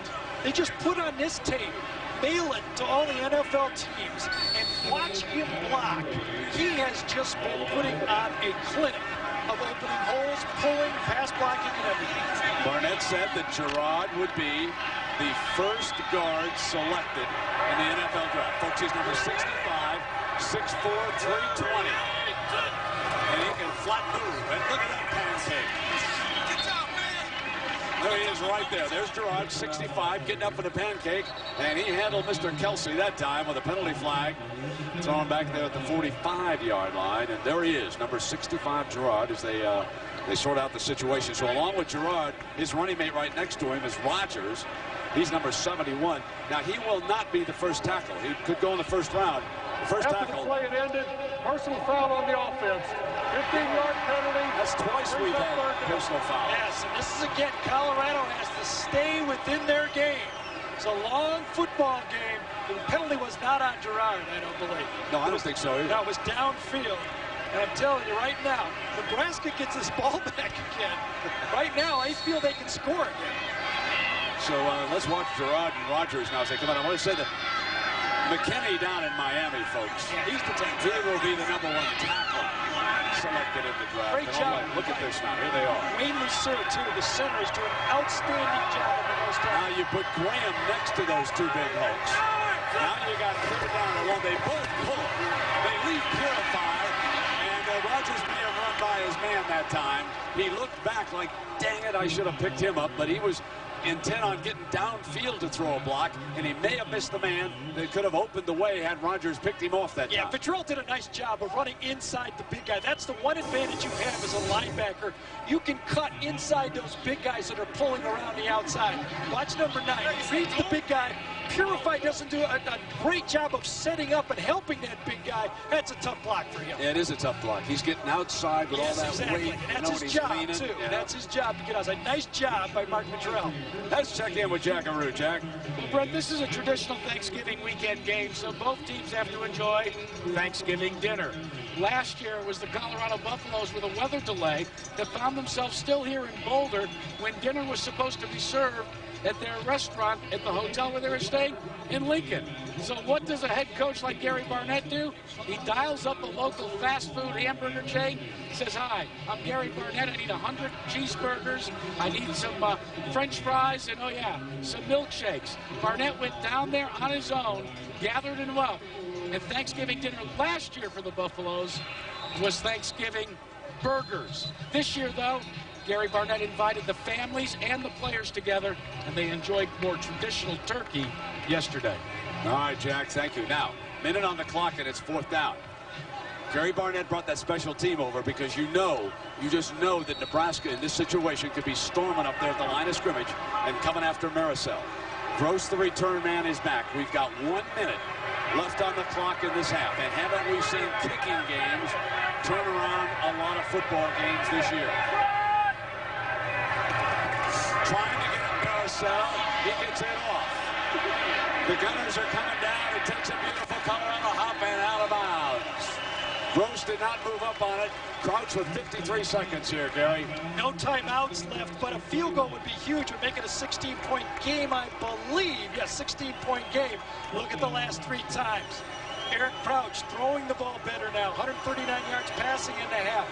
Spreading out the offense. If they could get into field goal range, I think Frank Solich would take that. Ben Cornelson, number 81, is off to Crouch's right. On 1st down, the quarterback draw. Eric trying to pick his way out to the 30. That's short of the 1st down. Moore with the stop there, so the clock ticking down now.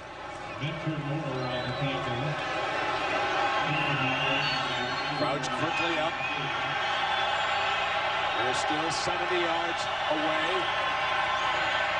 Off to the side. Thunder doesn't get out of bounds. Now he does. Clock is stopped, and it's a 1st down with 27 seconds. Very smart drive so far for Nebraska. Nothing silly. You don't want to make a mistake and go in giving up more points. Like to get the ball out to about the 45-yard line going in before you really go downfield. Any try in this light air, I mean, you might be able to kick a 59, 58-yarder in this air. Remember, they have been kicking it deep into the end zone going in this direction, too. Crouch fires out to Thunder again. He'll take the sideline and out of bounds at the 41-yard line, just short of that 1st down, but he stopped the clock with 20 seconds to go. Now, Josh Brown's longest field goal is 43 yards, so they've still got a ways to go before he can attempt anything in that range. Of course, factored in this air, 10%, and easy is 47 yards. 2nd down and Crouch. Here's Collins. He'll stop it again. Got the 1st down. 15 seconds. And you know Thunder obviously is limping as we watch him come back every time playing with that injured left ankle. He has to be in there, though, because Darren Dietrich is not a good receiver. He's only caught 1 pass all year. Collins is the guy who catches the ball when they want to throw it. And Dietrich's 1 catch was for -5 yards at that. Now you can throw the ball over the middle, but it has to be enough to get a 1st down to stop the clock. Crouch is looking middle. Fires middle. Got it with Gibson. He should have just sat down on the 1st down. 10 seconds to go.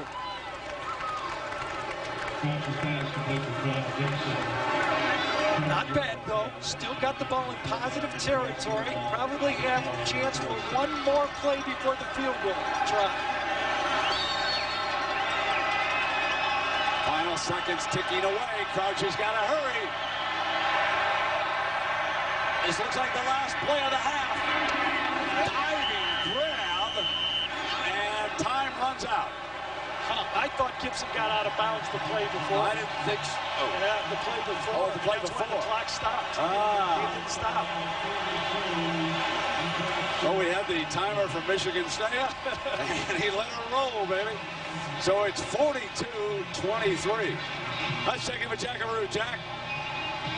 Well, Coach, you broke to an early lead. Little by little, Nebraska's chipping back. What do you tell them? We just got to outscore. We got to settle our defense down. We're giving up too many big plays, and you know, we're playing against a great team, #1 team in the country, and you know, they're going to come out the second half and be smoked. We got to come out and play at the same intensity we had in the first half. The running game was pretty effective until they moved that 5th man up onto the defensive line. Right. Right. Well, and then we still scored on it down here, so we know that. We'll work on it at the halftime. Good luck, Coach. 415 yards of offense, but Nebraska answers with 335. Let's go to New York. Here's John and Terry.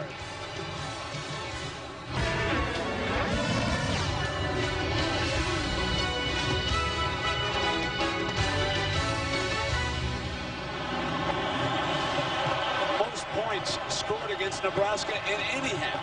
Colorado hangs up 42 and 415 yards. Gary Danielson, can the Nebraska defense get back in this football game? Brett, it won't be easy. It's not just alignment that Nebraska has to change. They're getting blocked. And it's good football players. I think the mismatch at tight end has caused huge problems for Nebraska. Yeah, exactly. Graham is certainly one of the best in the country, and he's demonstrated it, scoring a touchdown and going up and down the field.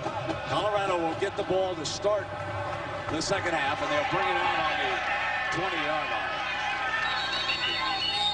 It's not like Colorado's come out and fooled them with them cheap touchdowns. You look at what the teams have been trying to do. Colorado, 219 yards. That's a dream come true. Look at this. 26 yards for Nebraska in their option game. Couldn't be any better for Colorado's defense. It's forced Nebraska to go to their finesse game. They've thrown the ball, they've adjusted, but when Nebraska's not good with their option, they do not play Nebraska offense. So Pesavino brings him out with Purify as his running back.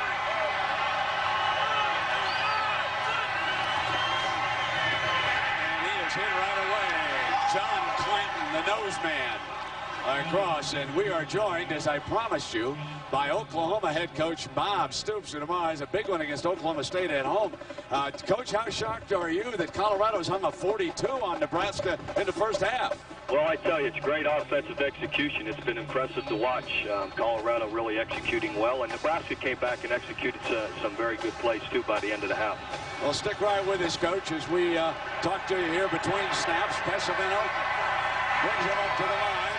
Roll, Kelsey's blocked, and he throws beautifully underneath, very accurately. And of course, Bob, you didn't have to play Colorado. I'm wondering, your youngsters are probably anticipating a rematch. You know, that old look-ahead kid with your youngsters down there. How do you keep them focused on Oklahoma State this week? Well, it's been pretty easy. We understand by winning tomorrow, we've got a chance to lock up the Big 12 South and win the Big 12 South championship. So that is motivation. We understand that. We understand we're playing a rival school here in state. So we're really looking forward to competing tomorrow. All right, Coach, here's third down and 1. Was stopped short of the 30-yard line. So they will be forced to punt. Gary, you got a question for Coach? Yeah, Bob, you know, as a defensive coach, and I know you watch it with defensive eyes, the mix and balance that Colorado has, a quarterback that's throwing accurately and a power running game, tough to stop. You're very right, Gary. I think everyone as defense coaches, I've always felt that way, that a balanced offense is always more difficult because of which is coming, the run or the pass, and that's why even in our offense, we've continually tried to improve our running game, even though sometimes we're noted as a passing team. So DeJuan Gross is set to return. Low, and it'll roll dead inside the 30-yard line, and that's where Nebraska will have its first possession here of the second half. Coach, give us your quarterback situation as you approach Oklahoma State and perhaps the Big 12 championship game. Really excited about Nate Hibble, the way he's come on the last 3 games. He's been completing 69% of his balls, about 840 yards, 8 TDs to 3 interceptions. Really catching a rhythm and excited about that. And we haven't penciled ourselves into that. We know we got to go out and compete and do well tomorrow in order to get that berth into the Big 12 championship game. All right, Bob, here comes Crouch. Handing it off to Dieter, the I-back, who powers straight ahead. Bob, give us a little scouting report on Diedrich, number 30 for Nebraska. Big, strong guy up inside.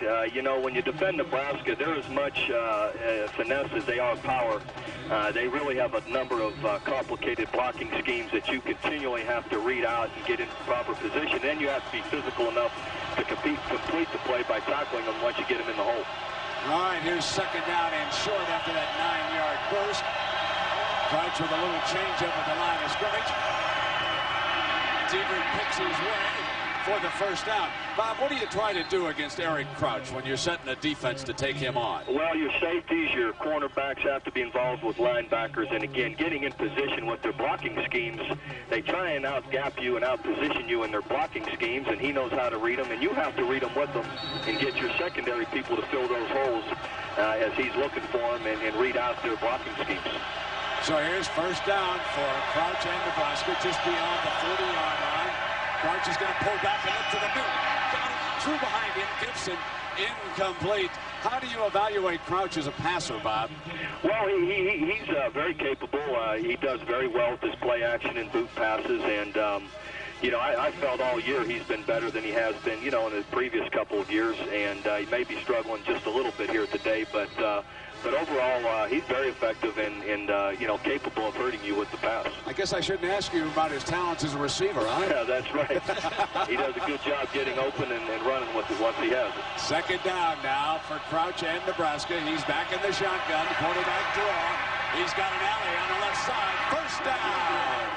Coach, when your team is going well, Quentin Griffin, your running back, is getting yards. You talked about being able to throw the ball, and I think you're best when you're able to run the ball. Well, sure, and we're always working to get better running it and always have that a part of our package. Some people insist, though, kind of like our defense tries to do that as well, insist that you're not going to be able to run it. And sometimes, even though he isn't gaining yards, he's opening up some seams and some passing yards that maybe go unnoticed, that you know, just his presence in there sometimes still helps you on offense. So Nebraska mounting a drive is at the Colorado 47 here to start the second half. Here's Diedrich again. Made the most out of that with a strong second effort. Coach Williams has had such a great year for you in that defensive backfield. Kalmus, the linebacker. My goodness, you've got a lot of great defensive players on that team. Very fortunate to work with those young men. They're excellent players.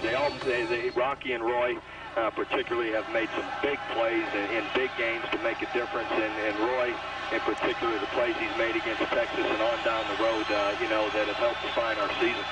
Second down now for the Huskers. Here's the toss play to Diedrich. Can't get his daylight. Sometimes, Coach, it's not alignment, it's not X's and O's, it's just guys ready to make tackles. It looks like Colorado has come to play. Sure, they're a very good physical football team, well coached. Both teams are, and that's why, you know, the people, the media sometimes want to pencil people into championship games or even the BCS. There's a lot of games to be played. I think all of us that compete, us coaches and players, all recognize that. You have to go out and earn it every week, and we're aware of that, and that's why I think we're anxious to play tomorrow and see what we're capable of doing. Coach, I want to thank you very much for being with us. Good luck tomorrow, and probably we'll see you in Dallas. We'll have to wait and see what happens. Well, hopefully we can earn our way there. Thank you. You got it, Coach. Bob Stoops, who's done a great job at Oklahoma. Here on third down now is Crouch. The option, second effort, great desire by Crouch. First down across the 35. And now our Morgan Stanley well-connected storyline. Well, one story was right there. Crouch running over for that first down, but you can see it. Brennan, it's been big plays. Almost every play has been a gash play, an explosion play for both sides. I don't think either coach would have expected that in this game. Trailing 42-23. And just what the doctor did with Nebraska's offense, a drive. First down, mashing drive. Thunder Collins coming in motion and running well. Play fake to him. He wanted it back. Middle diving reception by Wistrom for a first down. Now it's being waved up by the linesman. I thought Wistrom had it. I thought he caught it. The linesman did not necessarily have the best angle, but he came right after it and said it was incomplete.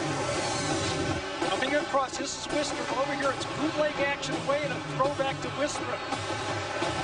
Fake to Thunder Collins.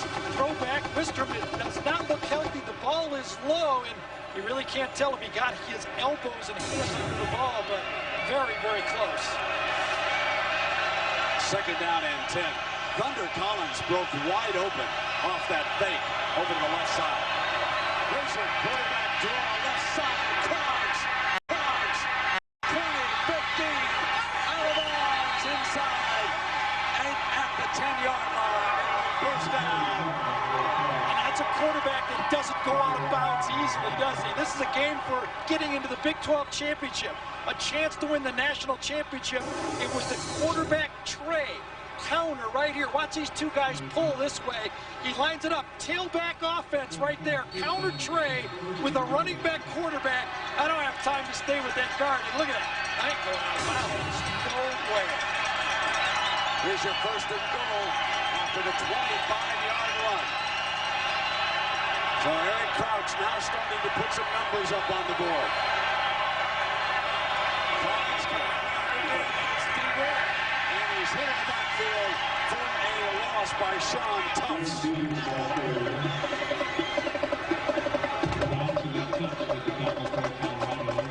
have to give Thunder Collins a lot of credit. He's been playing on a bad ankle. He's so important because he comes in as a second back, but lines up as a wide receiver to give that defense a different look over and over again. Gibson, Thomas, and Wistrom check in. This is the 11th play of the drive coming up. Gibson goes off to the right, one-on-one with Strickland. Thomas is to the short side, the left of the formation. Play fake, Crouch, got time, throws. This time Wistrom hangs on at the 1-yard line. Another diving effort by Tracy Wistrom. And now the Huskers are in business. They can load up with power on this one. How about all three guys doing exactly right on one play? Lewis has got Wistrom.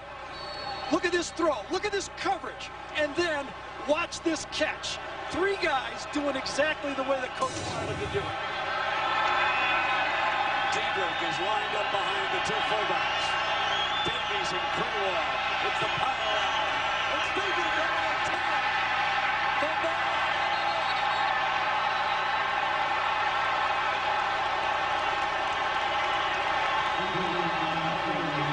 And Diedrich turns it over at the 1-yard line. He tried to go up over the top.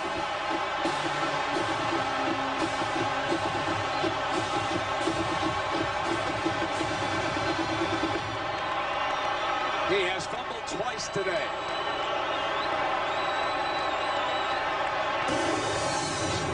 Same play they ran for the touchdown. Diedrich this time goes airborne. Strickland nailed him. Number 4, the corner. It was the corner coming up to meet the leaping Diedrich. Ball comes free. Colorado's got it at the 1-yard line after the fumble. And Nebraska jumps the running back close to the goal line. They want the safety, no signal. Has the tempo of this game changed? Oh, I think Colorado's going to be forced to try to throw to get off this end line. Coming right from the end zone. Chris Brown gets met by Shanley and Burrow right at the goal line. Second down and 10. Brown the power back. Straight ahead out to the 2-yard line. The combination of Brandon Drum leading the way for Chris Brown. But it's still going to be 3rd and long.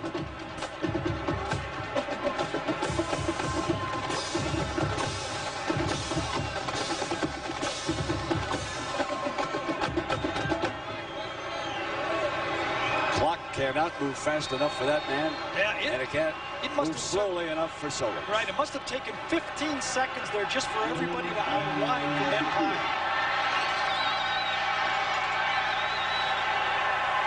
Here's your 3rd down. Pesavino's going to put it up in the end zone. Got one-on-one with McCoy, incomplete. Good coverage. Kramer was all over him. And it'll be 4th down. And now Nebraska will be forced to punt from the Colorado end zone. Kramer one-on-one coverage. Watch him turn and look and cut off at the same time. Just enough of a peak, ball slightly overthrown, and Kramer doesn't panic and get a cheap interference call. He's got to get it out of here now. Snap the foot. That's the clock.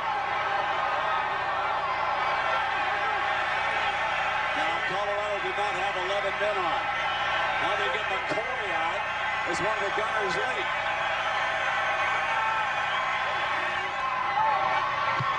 Just didn't get it off. McPherson made a move at it. Great field position still coming up for Nebraska inside the 40-yard line. But can Nebraska finish this time? Timeout. Colorado still leads it.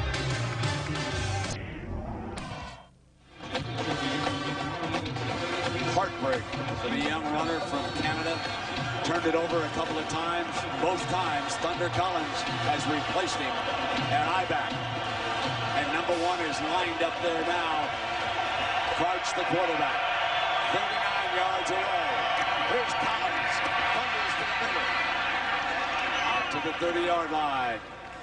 We show you how we got here. Folsom Field, Boulder, Colorado.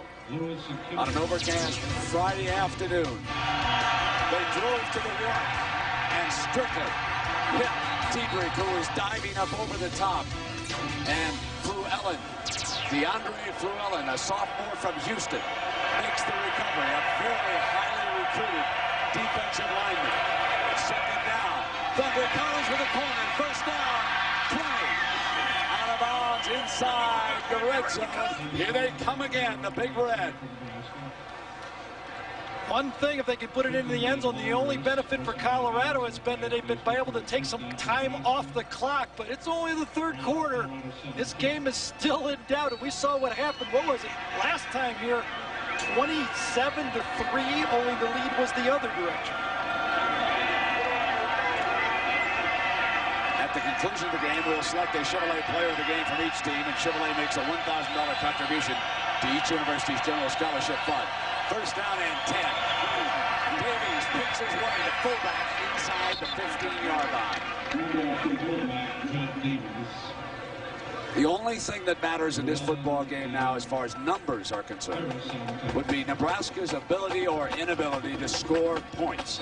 Colorado with 42 already, trying to hang on. Yeah, well, they can't give up much more either, though, Brent. I mean, field goal maybe. They give up another touchdown. I don't even know if they have enough time to run their offense. They're going to go 4 wide, and they're going to put Wistrom slot left. He's looked very good this inside to the 10-yard line. So they use the power, and Harris makes the stop. And that's a read for Eric Crouch there. He could have kept that ball, but Colorado's staying very sound. They don't want number 7 to run the ball. They're going to let him hand off. Part of Colorado's strategy, keep the ball out of number 7's hands as much as possible. Crouch has carried 13 times for 73 yards. They are very late getting this personnel package on the field. My goodness, they're inside of 10 seconds. It's 3rd down and 3. He's got 2 seconds, got it off. Thunder Collins trying to dive up for the 1st down. I don't know that he got it, right, depending on when his knees hit the ground, and it'll be spotted. Again, Thunder Collins playing with that nicked ankle the whole game. His left ankle heavily wrapped. There you see it.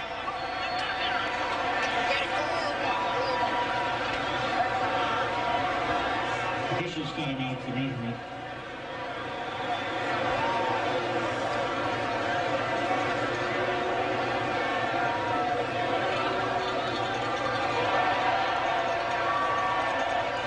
That much. Here comes a huge play. Guess who's watching this carefully? Miami. Tomorrow night, in our Thanksgiving feast presented by Siemens, they're going to go up against Washington. Some of you will see the Fighting Irish of Notre Dame take on Stanford, ranked number 9 in the BCS. So Nebraska loads up. You'd have to bet on Crouch. 4th down and inches. Straight ahead. Crouch took the licking but got the 1st down. But he took some punishment in the process, and Colorado made him pay. Nebraska has controlled this whole quarter, but have yet to put points on the board. The pace needs to be quickened for Nebraska. Now they're at the 6-yard line. Collins stays in. Remember, they got down to the 1-yard line, their last possession, and Diedrich fumbled, diving toward the end zone when the cornerback Strickland hit him. Now they're at the 6-yard line.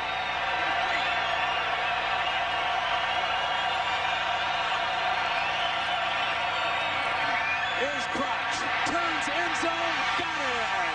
That is touchdown number 58. More rushing touchdowns than any quarterback in history. He has now rushed for a touchdown in 10 of 12 games this year, and Nebraska closes in a little bit closer. Option play so dangerous at any time. We talked about it. That knockout punch can be delivered from anywhere on the field by number 7.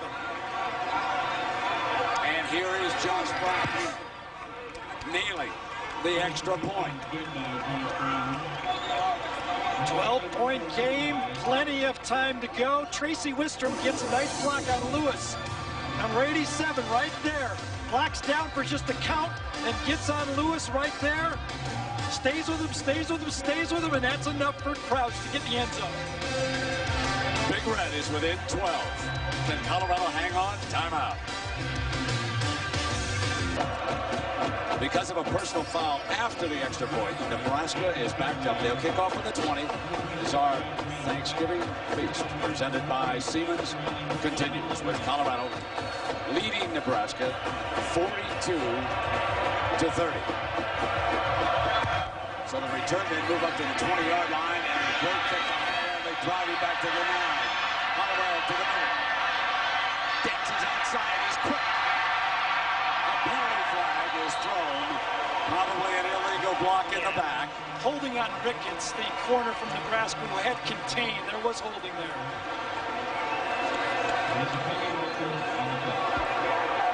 During the return, holding, 10-yard penalty, enforcement is not a foul, 1st down. ABC Sports presentation of college football is brought to you by Dr. Pepper and your local Dr. Pepper bottler. BU, nothing's better, Dr. Pepper. Chevy, the cars you can depend on, the cars that last will be there.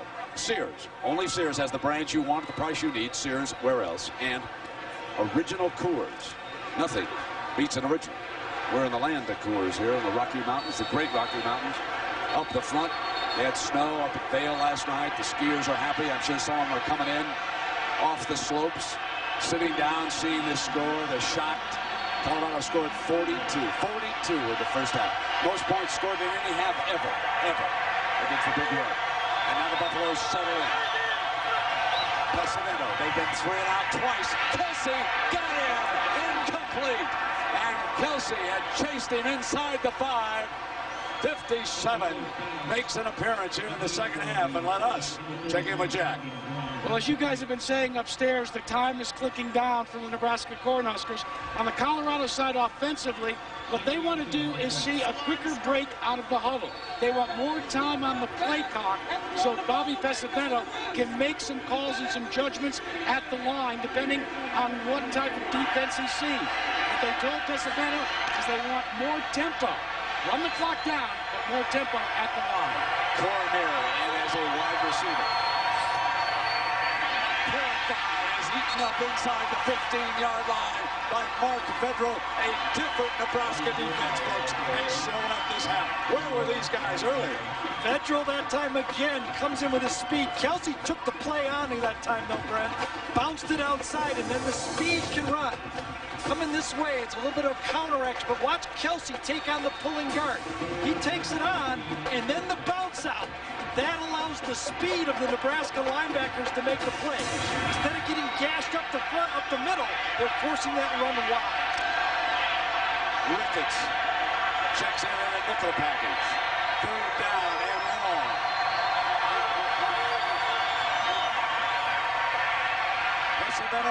Colorado breaks. Couldn't hang on to Ricketts in pursuit. And they are forced again to punt it away. And we check in with John Saunders in New York. John? Brent here on the Burger King update. LSU against Arkansas. Rowan Davey, 37 yards to Josh Reed. Reed now with 1,494 yards receiving. That's an SEC record. They win at 41-38. And next week, LSU faces Auburn to find out who's the champion in the SEC West. A change here for Nebraska. 2 punt returners, something they'll go to if they punt away from the main man. Carlson and Gross on deep. Nebraska pounds it. Gross fumbles. They can't advance it. It's down right there, but he coughed it out. Yeah, but it'll be a halo, and they'll get the ball back. Gross coming up to make the catch, and the Colorado player forced the fumble. My goodness.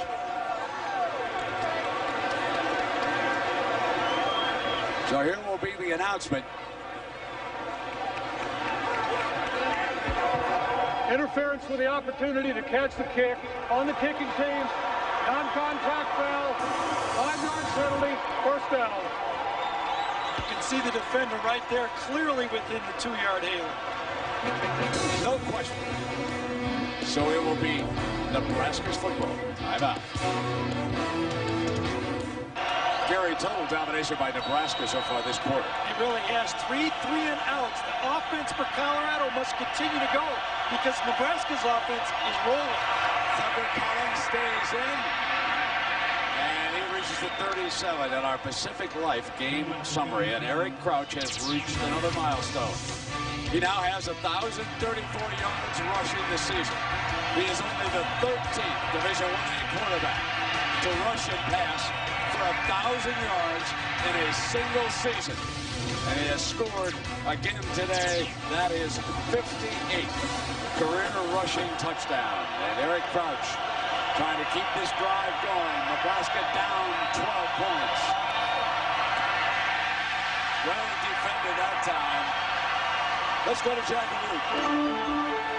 Well, Brent, when you look at a momentum game, you look for someone to spark an emotional uplift. This man, Thunder Collins, has done precisely that on the sidelines. Each time that the Nebraska Cornhuskers defense has been out, Collins has been walking up and down the sidelines, trying to get the entire team wound up. He may be playing hurt, but his leadership qualities are beginning to come out. Third down and 9. Option formation. And they're going to throw out of it. Slant, no. Gibson was hit by Sneed, the corner from Mesquite, Texas. Ball was slightly behind that time. Would have been a very tough play. Sneed came in and cleaned it up perfectly that time, but Crouch threw it behind the receiver. It has come to 4th down. No need to do anything but punt right now. A lot of time in this football game. Here's Larson talking to his center. So far here today, Garrison has delivered the ball perfectly.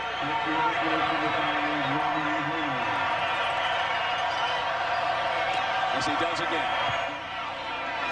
Angled away from Holloway. Got it. A beautiful punt that time.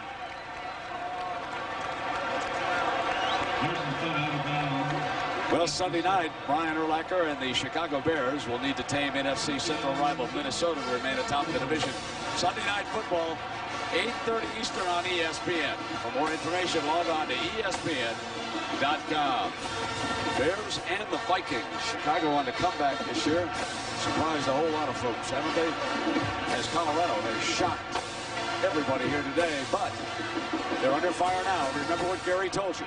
3 possessions, all 3 and out. And no field position here either. Pessimento to throw on first down. Not noted as a scrambler. It's open first down. Pessimento takes it out at the 29-yard line. Gary, you got to give him a lot of credit, the senior on that play. Really didn't have much choice for that 22-yard scramble. Stayed in there because his two crossing receivers bumped into each other. He wanted to go to Graham that time, but yes, stayed in the pocket, stayed calm, and then scrambled out for a huge play, a huge first down. Watch, crossing Grimes, trying to pick for Graham. Boom! They run into each other, and there's no option but to run.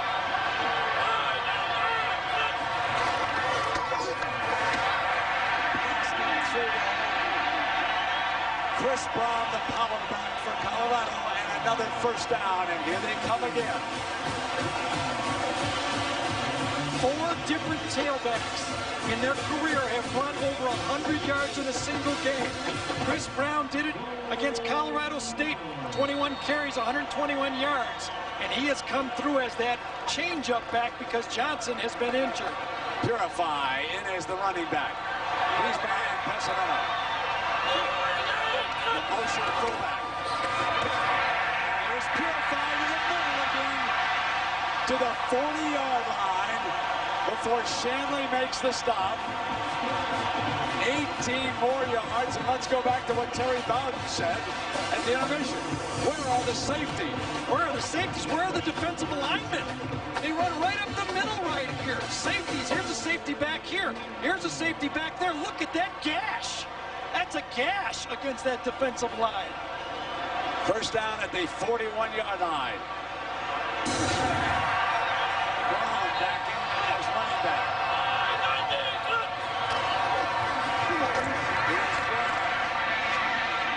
Bull hanging on, and he picks up a couple of yards. Talking about the safeties, Philip Bland, who would have been a starter at strong safety today, out of the state of Colorado, is injured and not able to do anything about this. Yeah, you really don't expect your safeties to be stopping the ball in the middle right here. You can go 8-man fronts, but those defensive linemen have to help you, and those linebackers have to help you stop those plays. That offensive line for Colorado is winning this football game.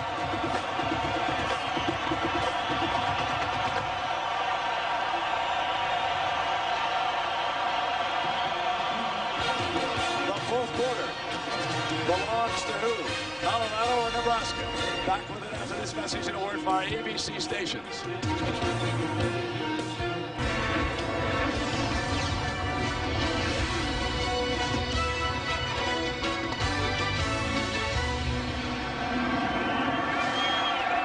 One quarter to go. Colorado leading Nebraska by 12 points and with the football. In the last 2 games here at Boulder, Colorado has outscored Nebraska 38-0 in the fourth quarter. But remember, in the last one played here, they surrendered the winning touchdown in overtime after missing a field goal that would have won it. So Pesavento comes out now for second down. Pesavento steps away, hit on the delivery, juggling, complete. Gross almost picked it off on the juggle. Cormier, the intended receiver. Vedral and Kelsey had good pressure on Pesavento that time. Getting back in the thing. Here comes these guys from this side. Number 9 right in the middle. He gets in the pile. Watch him get inside right there to put pressure. The ball slightly behind.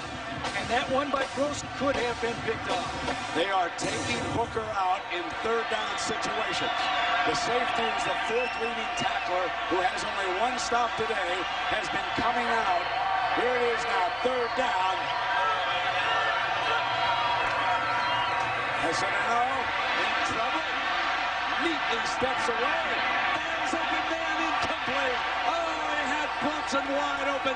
There's a penalty flag, however. Hollowell was the intended receiver, and a flag was thrown.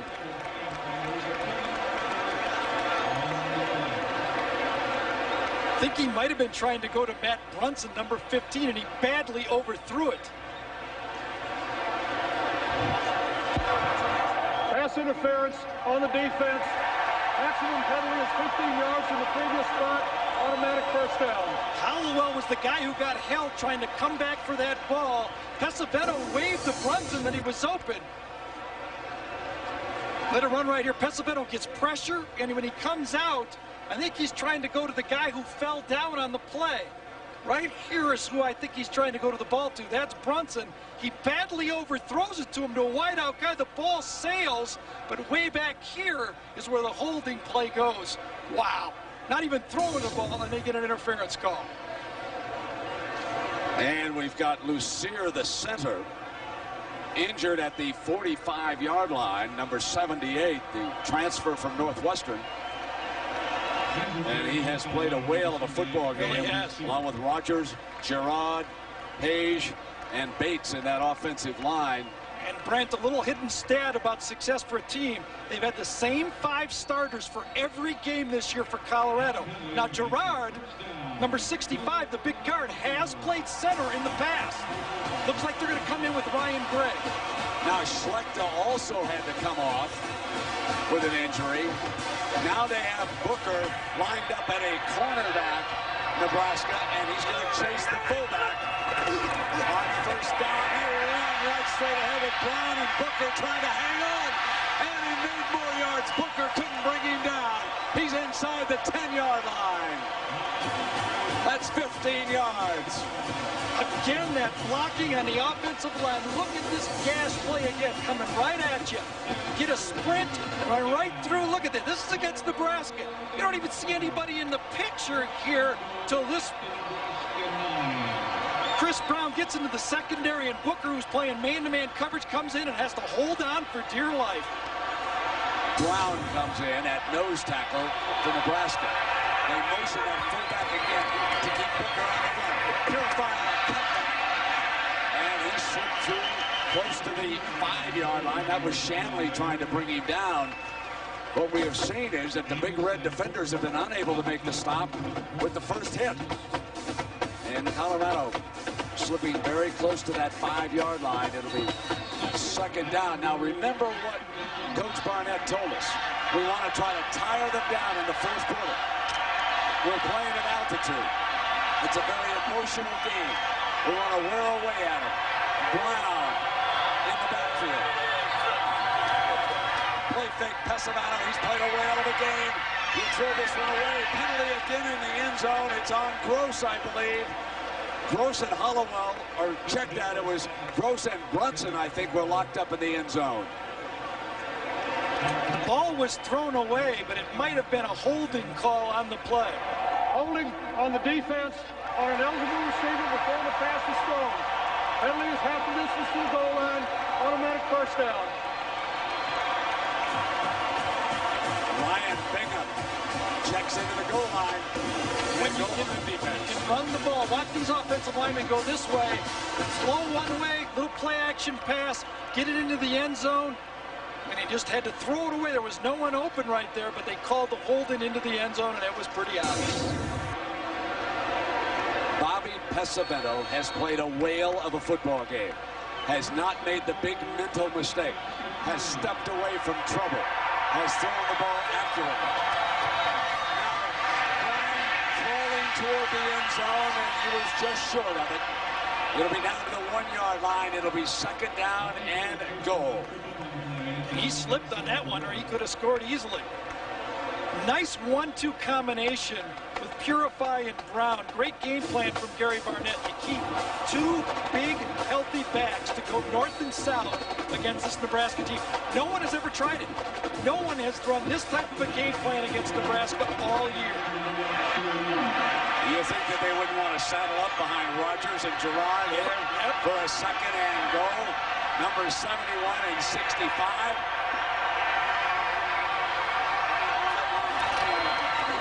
Direction, touchdown! They go behind the big horses. And Colorado puts a big 6 up on the board in the fourth quarter.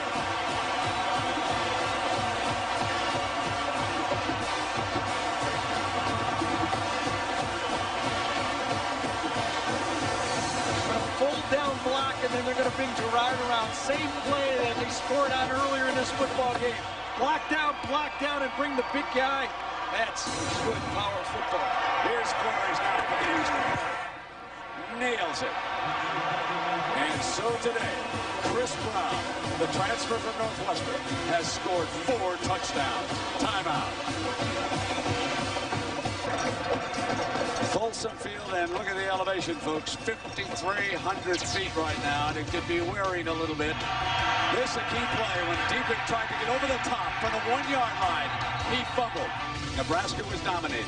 After that, they were able to score. They cut it to 12. Then Colorado took over and calmly cut up the Cornhusker defense again.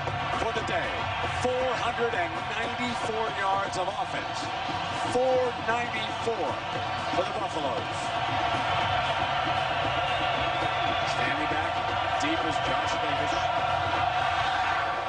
Line drive, it'll have to come out on the 20-yard line. And Brome has done so well with those kickoffs. Dr. Pepper and your local Dr. Pepper bottler are bringing you ABC Sports Presentation to College Football. BU, nothing's better, Dr. Pepper. Dodge, you can take life as it comes, or you can grab life by the horns. Dodge.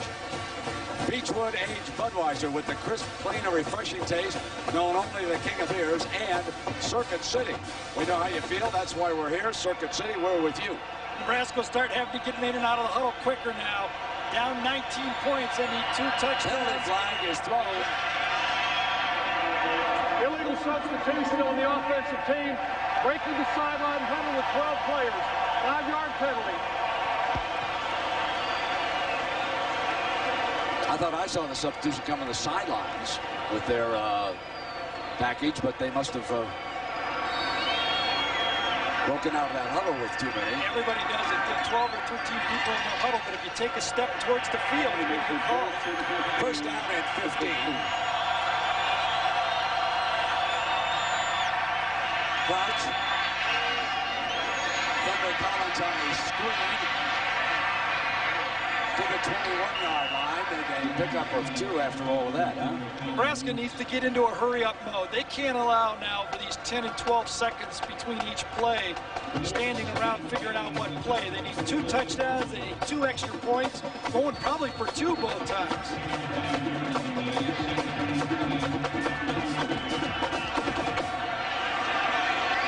I think they should be in their no huddle already. Second down and 9.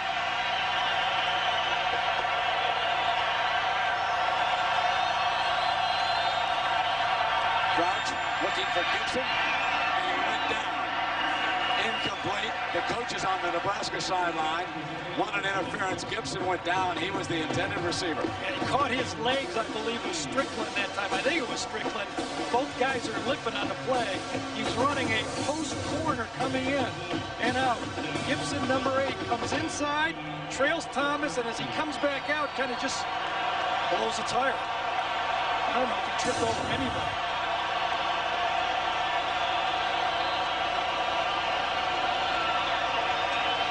Personnel substitution of 4 players right now with a injured player, Strickland, down. He was limping. I thought maybe he caught his toe or foot with Gibson, but obviously he just blew a tire himself. So we'll take a break. 11:56 to go. Timeout.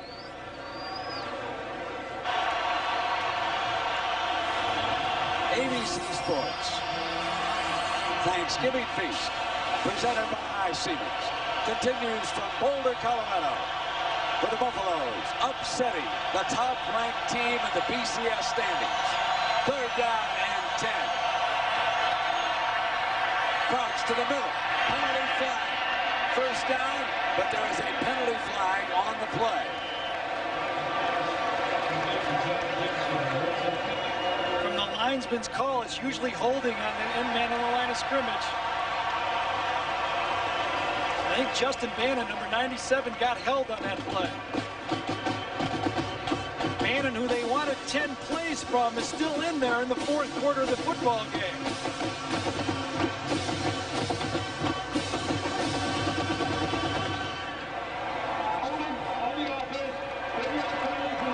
Time starting to run down on Crouch's dream, which was to win a national championship. But to have a shot, they would have to win this game and again next Saturday night in the Dr. Pepper Big 12 Championship in Irving, Texas. Only 11:49 left. 3rd and Thomas is the motion man. Play fake. Intercepted by Lewis. Lewis at the 20, 15, 10, out of bounds inside the 10, and that could be the knife in the heart.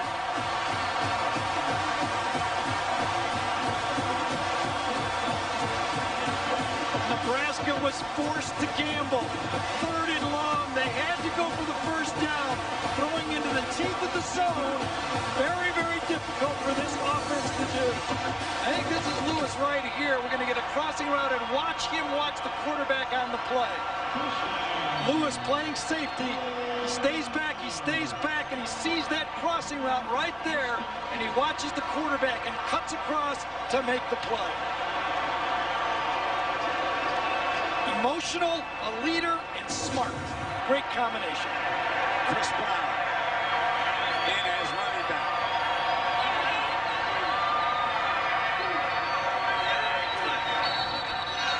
Whistle. They were bringing the play clock down. Game on the offense, 5-yard penalty, first down. That'll cost them 5 on the game clock now. 11:38. Barnett and Colorado leading by 19. And there are such huge implications, not only here, but all around the country as far as the BCS is concerned. Folks, this could be Heartbreak Hotel for Brigham Young. And we will show you as the rest of this game unfolds. It is now first down, backed up to the 13-yard line. Here's the toss play to Brown. Breaks a tackle, touchdown! Touchdown! That's 5 for Chris Brown. The young man from Naperville, Illinois. The Buffaloes are going to Texas, no doubt about it now.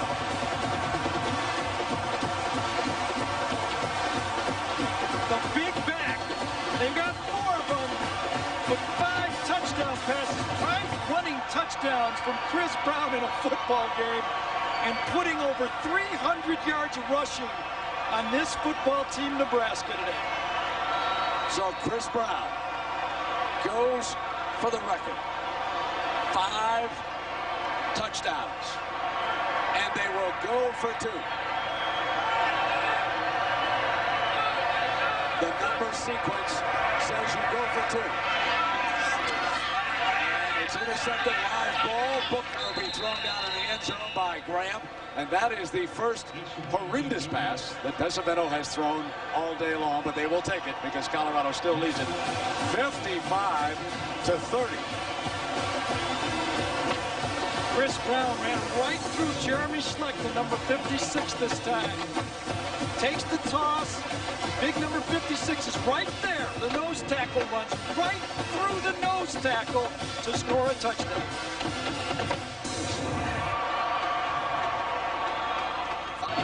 A 25-point lead by a 10-point underdog. This is one, folks, that the odds makers blew off the map. They were so wrong on this one, it was unbelievable. It'll come out on the 20. I want to take you to the BCS. Oklahoma, folks, can get back and defend its title. Oklahoma now must handle Oklahoma State at home and then win the Big 12 championship, and now they will be in the driver's seat for Pasadena. Florida still has a chance to get there. Oregon needs some help. Now your middle 5 teams. They all need a lot of help. These teams, of course, can get the BCS bowls. Illinois trying to get there. But go to the next 5. Here's today's story. Colorado is 15. With this win, they figured a move ahead of BYU. BYU had to finish at least 12th to be eligible for an invitation to the Fiesta Bowl. This is not what the Cougars wanted here today. First down and 10 now for Concha.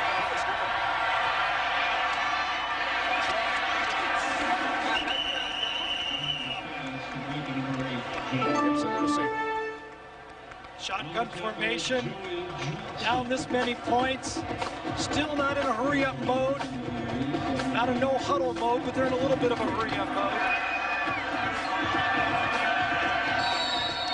It's been a disaster for a defense that usually prides itself on being able to stop the run. Gary, a great name, has checked in for the injured Strickland for Colorado, as it's going to be first down for Nebraska. And first, let's tell you about this Monday nighter. And it's going to be a dandy. The Buccaneers and the Rams. Both don't get any better than that. Except, can you stop the Rams? It's St. Louis. And Tracy Wistrom's brother, Grant. This will be a defensive end for the Rams. They're odds on right now to win the NFC.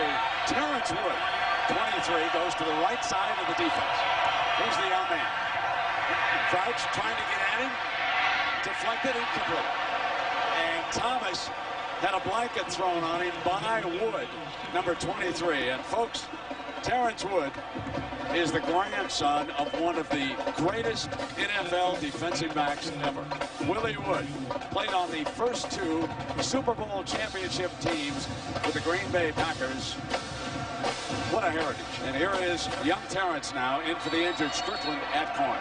He's worked his way up to a nickel back in the third corner, obviously, on this football team. Joey Johnson, nice block of that pass by Crouch.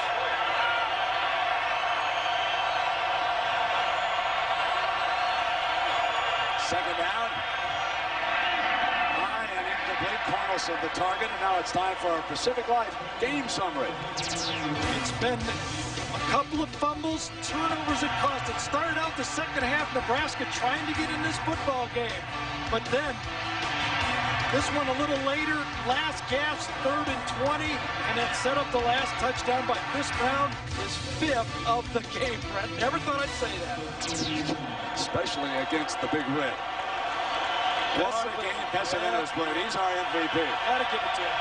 Calm, cool, collected, and so much improved from the time we saw him. Third down. Intercepted. Picked off by Joey Johnson. Inside the 35-yard line. Sean Tufts was right there to get that thing, and Johnson gets the rebound.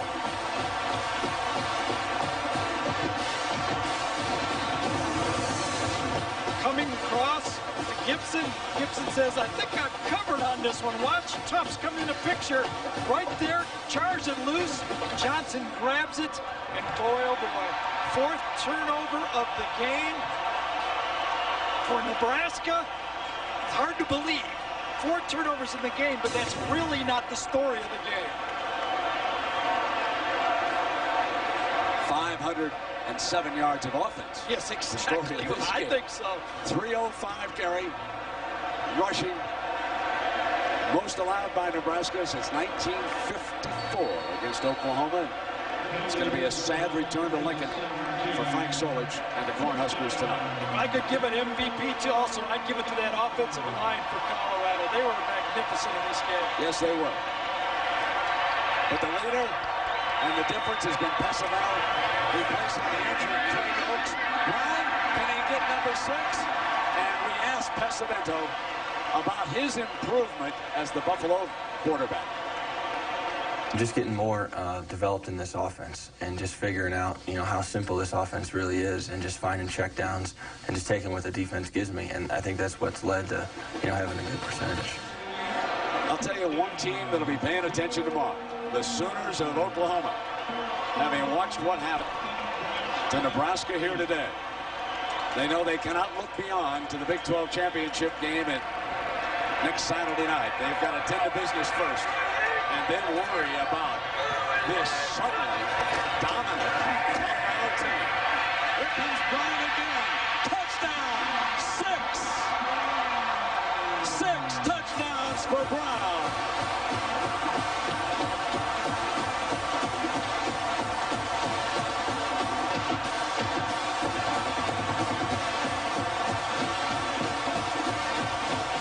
There will be no losing on the final play today for Colorado. They took care of business early. They did not let this one come down to the closing minutes. And if you're looking for the coach of the year on the Big 12, folks, he's on the Colorado sideline. They lost to Fresno State, and the writers in this state wanted to run him right back to Northwestern. But this team hung together. And in their biggest game of the year, they put a 62 on Nebraska. And this guy used to play for Northwestern. He came with Gary. Good move. Not bad. Not bad. Your heart just goes out to that young Nebraska fan. And I've not changed my opinion today of Nebraska fans in football. They're some of the greatest fans in the world. They'll be back, young man. Don't worry about it. There's a lot of Nebraska fans that would like to do that. They're just a little older right now. Ever. 62. Colorado put on him here today. Coming out of the end zone. Why not? Out to the 21-yard line. And we got more. ABC Sports Thanksgiving Feast presented by Siemens continues tomorrow. Ohio State takes on Marquise Walker and Michigan. Then at 8 Eastern, 5 Pacific, it's that highly anticipated rematch of number 11 Washington and number 2 Miami. Some of you will see Notre Dame take on number 9 Stanford. Handball foul, personal foul on the return team. 15-yard penalty, first down. Troy Hasselbrook, just a late, cheap shot, showing his frustration at the end of the game. That's the second one Nebraska's had here late in this fourth quarter.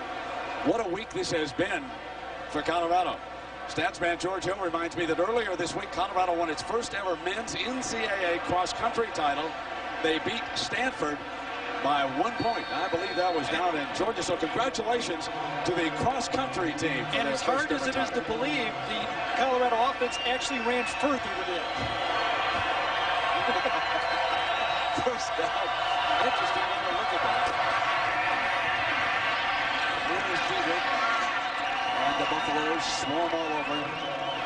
9:23. If time permits, stay tuned for the Thrifty Colorado postgame report featuring scores and highlights from across the country. So many storylines here. Gary, what hit you right off the top of this game? What hits me, two things. Is first of all, something always happens in November and December in these things, don't they? You said that this morning. I said somebody's going to lose. Who is it going to be? Nebraska today, and I don't know if we're done yet. Number two is, it looks like Eric Crouch, he does not have the great statistics anyway, is probably looking at a Heisman that's just going to slip through his fingers. He had to win them all, I believe, and I think now he's probably out of it. Did you tell me that he's on the cover of Sports Illustrated this week? He is. Wow. Real big picture. Real nice picture.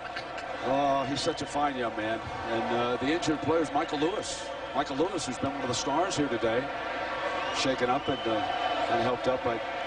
I can't tell you folks through the years, because I doubt that we'll do another. Well, I shouldn't say that. We don't know. Nebraska would still be a candidate for the Fiesta Bowl, depending on what happens. You bet they would be. But I was going to point out how good it is to deal with the Nebraska, and Eric Crouch in particular, how generous he is with his time for all the media people when they show up. And of course, he was dreaming of a national championship. He kept saying the national championship is the key goal. Here he is to the 20-yard line. You know that, folks, let's take you back to the last time that Colorado ever won. It was Lincoln and Eric Bieniemy. He was the star running back. He fumbled 5 times in that game. But in the fourth quarter, Bieniemy scored 4 touchdowns, covered a total of only 11 yards. And that was the last time. You go back to 1990. A team who won a share of the national championship. Now the running backs coach. You know who his position coach was that day, folks, in Lincoln? Gary Barnett. And he's the link. The last time he was here, they won. He comes back this year, they win. Third down to 1, and what a job he's done with these running backs. Crouch breaks free. 40-yard line, 50. Crouch looking for daylight, comes down the sideline. He'll get pushed out of bounds at the 10-yard line. Gary Crouch said, not so fast, Mr. Danielson. Don't count me out that quickly. That's 70 yards for the score. Second year in a row, Eric Crouch has put over 100 yards rushing and 100 yards passing on this Colorado team. But in this game, Colorado says, okay, nice job, nice run. Doesn't hurt as bad as last year. He's such a threat, but today, when it mattered, early in this football game in the first quarter, Nebraska could not free him. 1,000 yards plus of offense here today. The difference, Colorado's been able to close. 62-30. And he slams his way to the 6-yard line.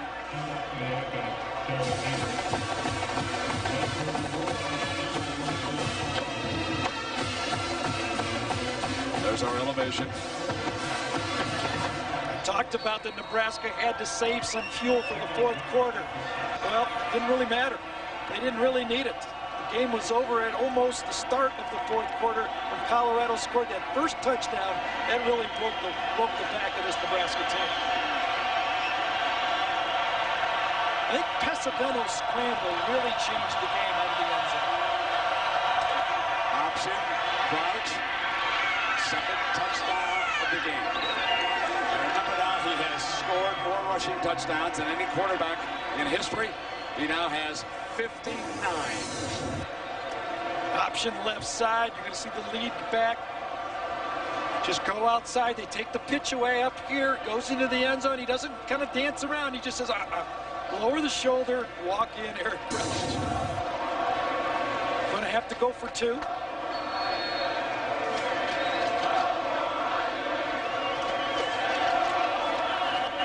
$7:14 to go. And they'll go for 2 here. They load the power line. Deep with the eye back. Crouch keeps it. He's going to be short.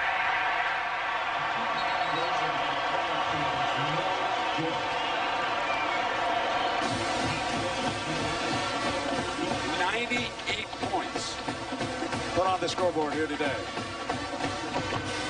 An arousing performance so far by a 10-point underdog.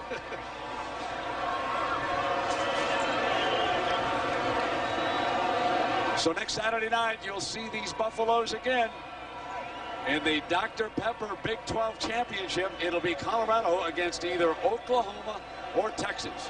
If OU handles Oklahoma State tomorrow in Norman, they'll be there against Colorado. And wouldn't that be a great matchup with Oklahoma's defense against this Colorado offense? Oh, you wouldn't want to miss that one, folks. And what will Gary Barnett come up with against that defense? How about just more of the same?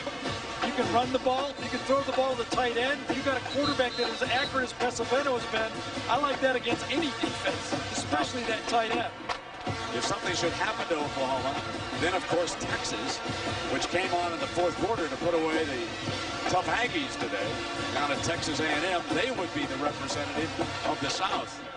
At any rate, I've been there, covered several of them, and it's always a great event, the Dr. Pepper Big 12 championship game. They're going to play this one in Texas Stadium.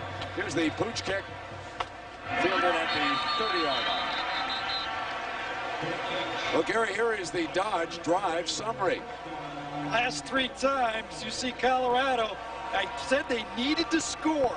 They did it. That 93-yard drive when Pesaveno came out of his own end zone on the scramble, I think was the key play of this half. Remember, Graham bumped into each other, came in, but 3 straight touchdowns because they were getting tired on defense. Gets into the end zone, nobody there. It was not a design play. Pesaveno says, I got to do it. I come out, and that really opened up everything for this Colorado team.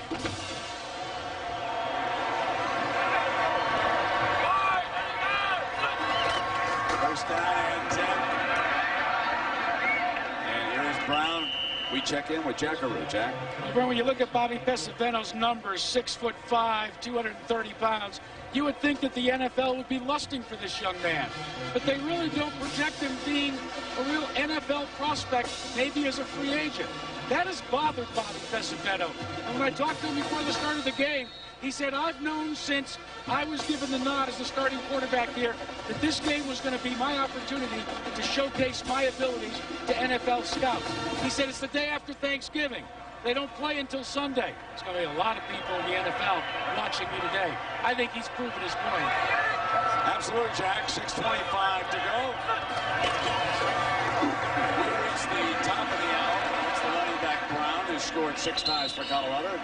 for those of you who have just joined us, as we run a few minutes over, that score is accurate. 62-36. Nebraska going to call a timeout here, and their chances for a national championship have evaporated here this afternoon in Boulder, Colorado. The young man who transferred from Northwestern, Chris Brown, has scored 6 touchdowns for Colorado here today behind an awesome offensive line. Rogers, Gerard, Lucier, Hayes, and Bates blew open the holes, and Chris Brown, who was rested for this game, did the rest. Don't forget Bobby Purify also. He started that game out with that long run. He also went over 100 yards in this football game. 2 backs over 100 yards. Brown was late, but Purify had a tremendous start of this football game. At first drive, he picked up the blitz, with Nebraska's so good at it, and the next play they pop up for the touchdown. He got him off and rolled. Well, the numbers are just incredible here today. 530 for Colorado. And the Colorado offense dashes onto the field here to bring down the last 6:13 of this game.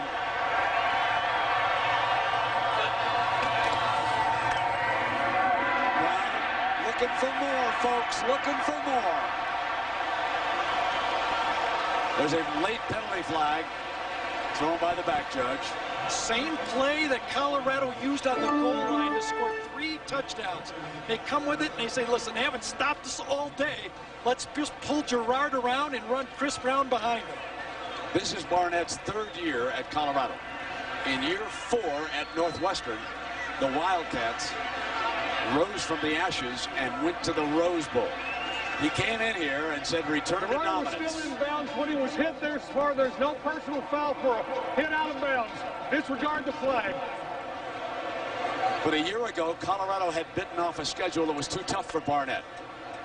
And Colorado was buried. And people began to question whether or not he could turn the show around in Boulder. I think Gary Barnett and his coaching staff have proven here today that they indeed could turn around the program here in Boulder, and the return to dominance is this afternoon with another penalty flag, and Purify in as the running back. Purify, the ball carrier with the right side. There's a penalty marker on the flag. Here is Colorado a year ago from 3-8 to 8-2, and about to become 9-2 and play for the first time for the Big 12 championship. And with what we've seen here today, I wouldn't count them out of that game either. They can play with anybody. They're not, you know. Brent, you mentioned the theme that Gary Barnett said. I want to return to dominance for Colorado football. He worked for Bill McCartney. He left. He came back. It's been returned to respectability. But until he beat Texas, Oklahoma, or Nebraska, it really wasn't returned to dominance. Today, I think you can say that Oklahoma football's back, and they've got a lot of good players coming back next year, including Craig Oates, their best football player, quarterback, didn't even play this game. However, they lose 3 first-round draft choices, and that always shows up. No matter what anybody says, folks, those 2 offensive linemen and Graham are going to be gone. Jackaroo Strickland was hurt. They're going to need him in the Big 12 title game. What do you hear down there? Well, Brent, the latest we've been told is a preliminary diagnosis is not good. It's a torn hamstring. They will have to investigate a little further after this game to determine just whether it's a torn or strained hamstring. And that's their best corner. And when you talk to the people about Colorado, if they said we're short one guy, we're short maybe one corner, and they've lost their best one. Now they may be short 2 corners. And one other point, here's the toss play to Purify. Broke the tackle and made his way to the front. One other point about Strickland, folks. When Nebraska appeared to have momentum going all its way in the 3rd quarter, remember it was number 4 who came up over the top and hit Diedrich and jarred the ball loose as Diedrich was attempting to vault into the end zone. The young man made one of the biggest plays of this game. Good point, and that was on 1st down and goal, too. They have to matchup against Oklahoma, Brent, with all those receivers are already short in corner. It's a tough matchup. Third down. Still a little bit short. Final 4 minutes. Now here is the play. And it was indeed a key play. There is number 4 coming in underneath and jarring the ball loose. Llewellyn with the recovery for the Buffaloes. And now the young man may not be able to play in the championship game because of that hamstring. That's just a tough, tough break. Do you run the play again? Do you run the play over here? Same play they've been doing. They're in that formation. You block down, run to the right, pull number 65 right here. Give it to Drum. Fourth down. There's the play again. He broke a tackle. Brown inside the 30-yard line. He's been unstoppable. Broke the same tackle he did for the touchdown. Jeremy Schlechter is in the backfield. Number 56, same play all day. Block down, pull around, big nose tackles there. Schlechter, number 56, runs right through it. And Brown, too strong in this game for this defense. Now you got to look at Brown trying to go for 200. I know someone set up here. He's only 16 yards away.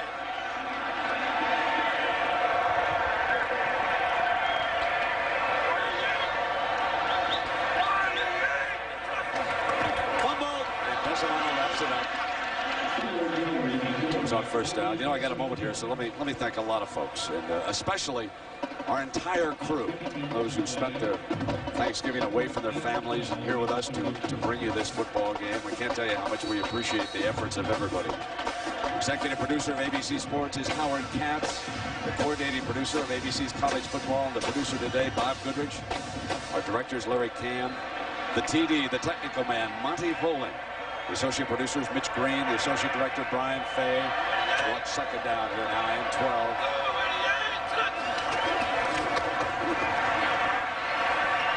Brown to the 25. And some more folks. The director of production for us, Bob Toms, who does an outstanding job. And our production assistants who are on top of their game, Kurt Thomas and Tim McDermott. The computer statistician, and happy anniversary to him and his wife, Anthony Holman from Big Day. Home game next week. Our technical manager, Mark Towie. Our production manager, what a great job she did arranging for the special Thanksgiving dinner last night. Christy Bravey. And telecommunications, Jeff Caius.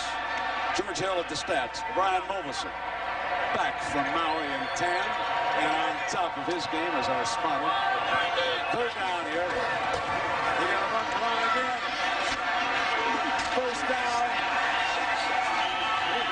First down for Brown. And he's just had an unbelievable day. So no surprise, today's Chevrolet Players of the Game. And number 22 is certainly one of them. Chris Brown, who's now rushed for 198 yards and 6 touchdowns. He is 2 yards short. He wants out, but they're telling him he's 2 yards short from the 2 headings. I can go. Give me a breath here, just one breath. And on the other side, we're going to go with Eric Crouch. Played his heart out, didn't work out right. Colorado jumped him early. He had 162 yards rushing and 2 touchdowns. That's a pretty good day's work for a quarterback. Purify replacing Brown. Carries it. On the depth chart, Chris Brown is listed 4th string. Can you imagine that? Cortland Johnson, Marcus Houston, Bobby Purify ahead of him, and this guy's your number 4? Well, folks, there you have it. Now, there is just so we make sure that you understand that that young man was not Strickland over there, but this one is on the sideline. And so Strickland, and hopefully he will be able to come back. What a great play he made today. Keep playing the game. So there we have it, just a huge upset. 62 points for Colorado. Gary Barnett beats Nebraska, and the goalpost on the left side is down already. That didn't take him but seconds. And I'm sure the one on the right is going to come down too. One goal post down, and folks, that's about the quickest I've ever seen. And let's go down to Jack and Root. Coach, what can you say? Congratulations. Listen, well, you know, we thought we'd play like this. We didn't know it'd end up like this, but you know, our guys have just believed. They want to go to Dallas, and we found a way to get there, I guess. Back at the beginning of the season, the upset at the hands of Fresno State, this team got together in the locker room, and you pulled together as a group. Yeah, there's no question that that was a big game, but we were a good team going into that game. We were a good team coming out, and we just didn't let it bother us, you know. We just hung together and overcome injuries. And, you know, tonight we just played our best. It's a good thing it's a Friday game. You can let them have 24 hours to celebrate. Now you got to go up against Oklahoma. That's all right. We'll worry about them on Sunday. Congratulations, Coach. Yeah, Oklahoma, if they win. If they don't, if they lose too, then it'll be Texas. Once again, our final score, Colorado 62, Nebraska 36. Can you believe it? ABC Sports is online at ESPN.com, keyword ABC Sports. Don't forget, more college football tomorrow. This is ABC Sports, continuing the tradition of excellence. So long, everybody, from Boulder, Colorado. The party is underway.